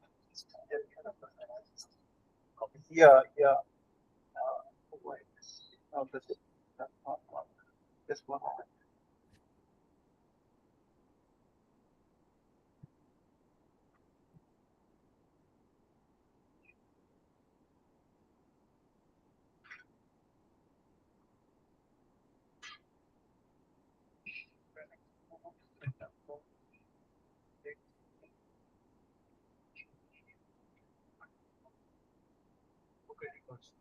Yeah, already said so. Mukherjee.my, yeah, this is the one. This is the hash. This will be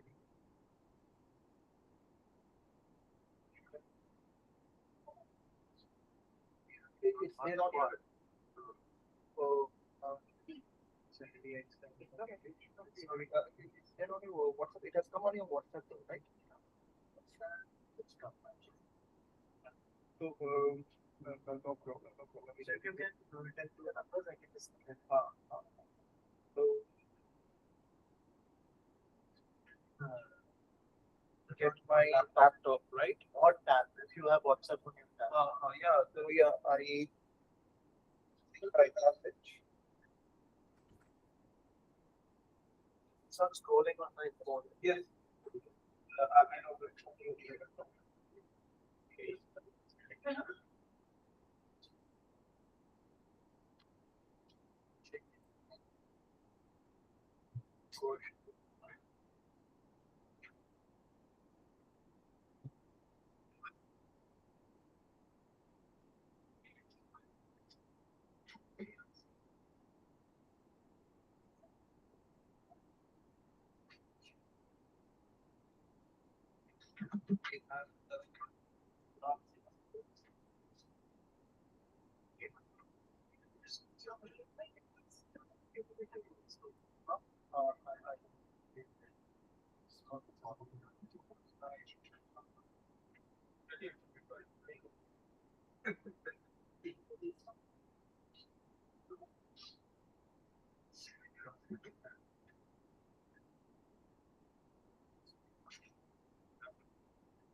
have to go to the other tab, right?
It's not showing in the tab, but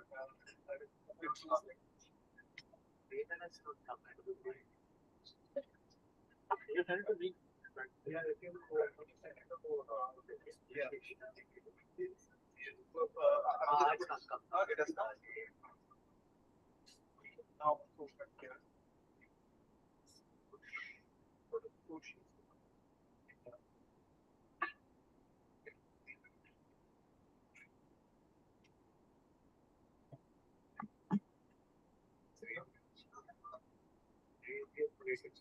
Just take this.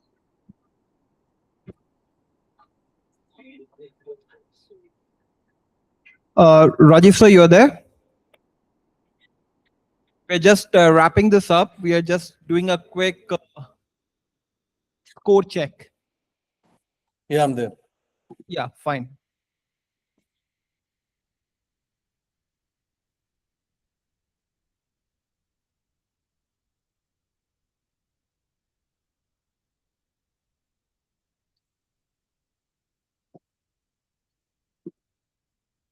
I had given you my score. I believe others would have also given that. So, Yeah, we have received it. We are just consolidating the sheet now. Yeah, Google Sheet में हो रहा है.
Swapnil, we need to be here in this one. It's taking too much of time. I have meeting. Yeah, absolutely, Rajiv sir. So it's a great, honor and privilege that you have been here. And then I could not meet you personally, so I look forward that we meet once Dr. Jones is back and you are also free. And I definitely have coordinates of Ashish from your team, so I would look forward meeting you there. So thank you so much, and I will connect with you. We'll also have the marketing team, talk to you, and there are a few more formalities that I will, have a one-on-one discussion, and we'll close it off.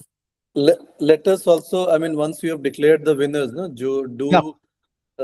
share the names, the top 3 who came, and then why, so that at least we understand that part also. Perfect, So that perfect. Right. I found that. Yeah, you had given a very detailed notes on that. So we will add that to our final email. And in the final email, I will also loop in all the judges also over there. Thank you very much. And thanks, Thanks. everybody. It was wonderful to see Great Lakes taking such a good initiative. Have a good day. Bye-bye. Thank you so much, Rajiv sir. And I also remember that you want to do something with the students. So once they're back from SIP, I think 30th June, first week of July, they would be back. We can take it forward then. Actually, you should have discussed that with Ashish. If he's there, you can. Otherwise, we'll finalize. Sure, sure. I will take that forward. Yeah.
We start from the bottom, no? Or the fifth one. Okay. I think hopefully everyone who's won an award is here.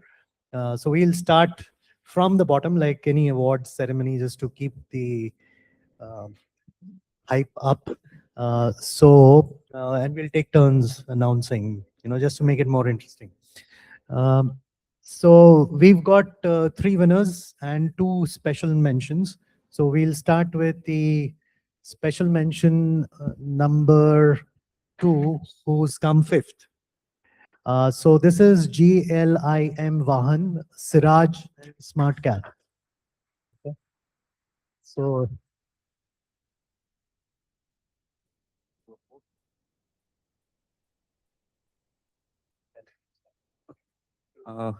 Yeah, 3 days.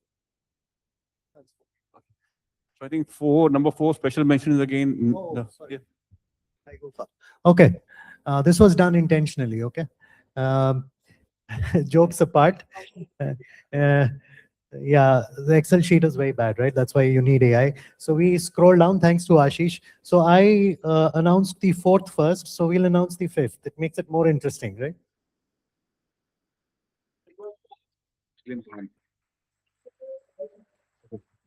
I think 5th one is from HR, Talent Innovators. Do we have any names?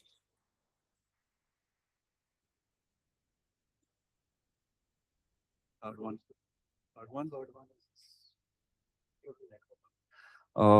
Now, interesting part, third one is neural networks, the sentiment thing.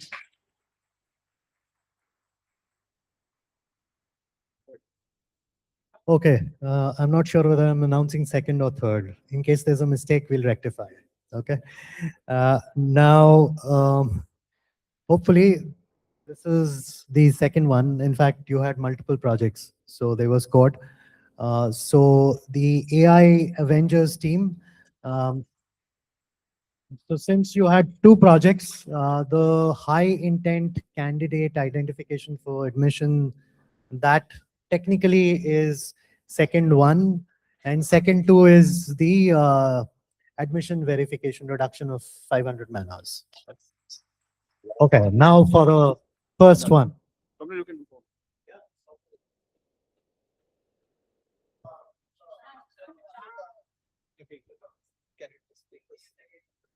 Right. Okay. It's a great,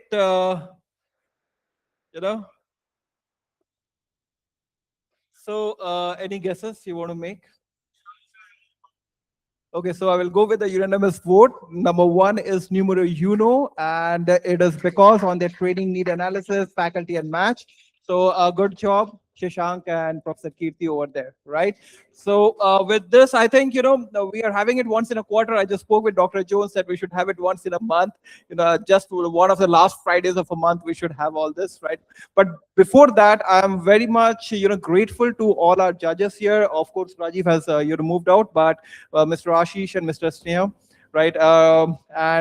It would be great if we can again meet, when our leadership is also here, right? And that's amazing, right? I had a great time, great interaction with every one of you, and it was more of a learning experience for me as well, right? Yeah. Like so many people from every department are participating into AI, and so good to see. And I think next time we meet, we will have a roadmap for everybody, so that we become the first AI institute, AI-driven institute. Sure. Sneha sir, anything before you wrap up? So Great Lakes Intelligent Institute, right? You'll rename yourself. GLIM. I will stand for intelligence. Okay. Thank you so much. Have a great day ahead. Thank you. Bye-bye. Bye. Thank you so much, Surit. Administration team, marketing team, everyone who has been here and has been helping, for getting this up and running. The IT team, thank you so much. It's always grateful, right? Bye-bye. See ya.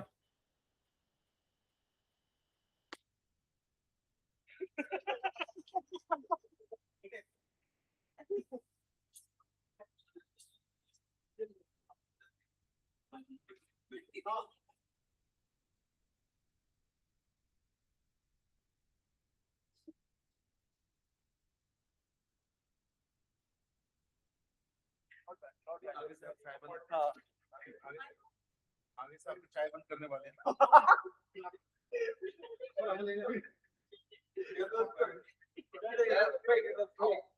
Now we have to act with. It is great. See, next month. If I do it when the kids are here.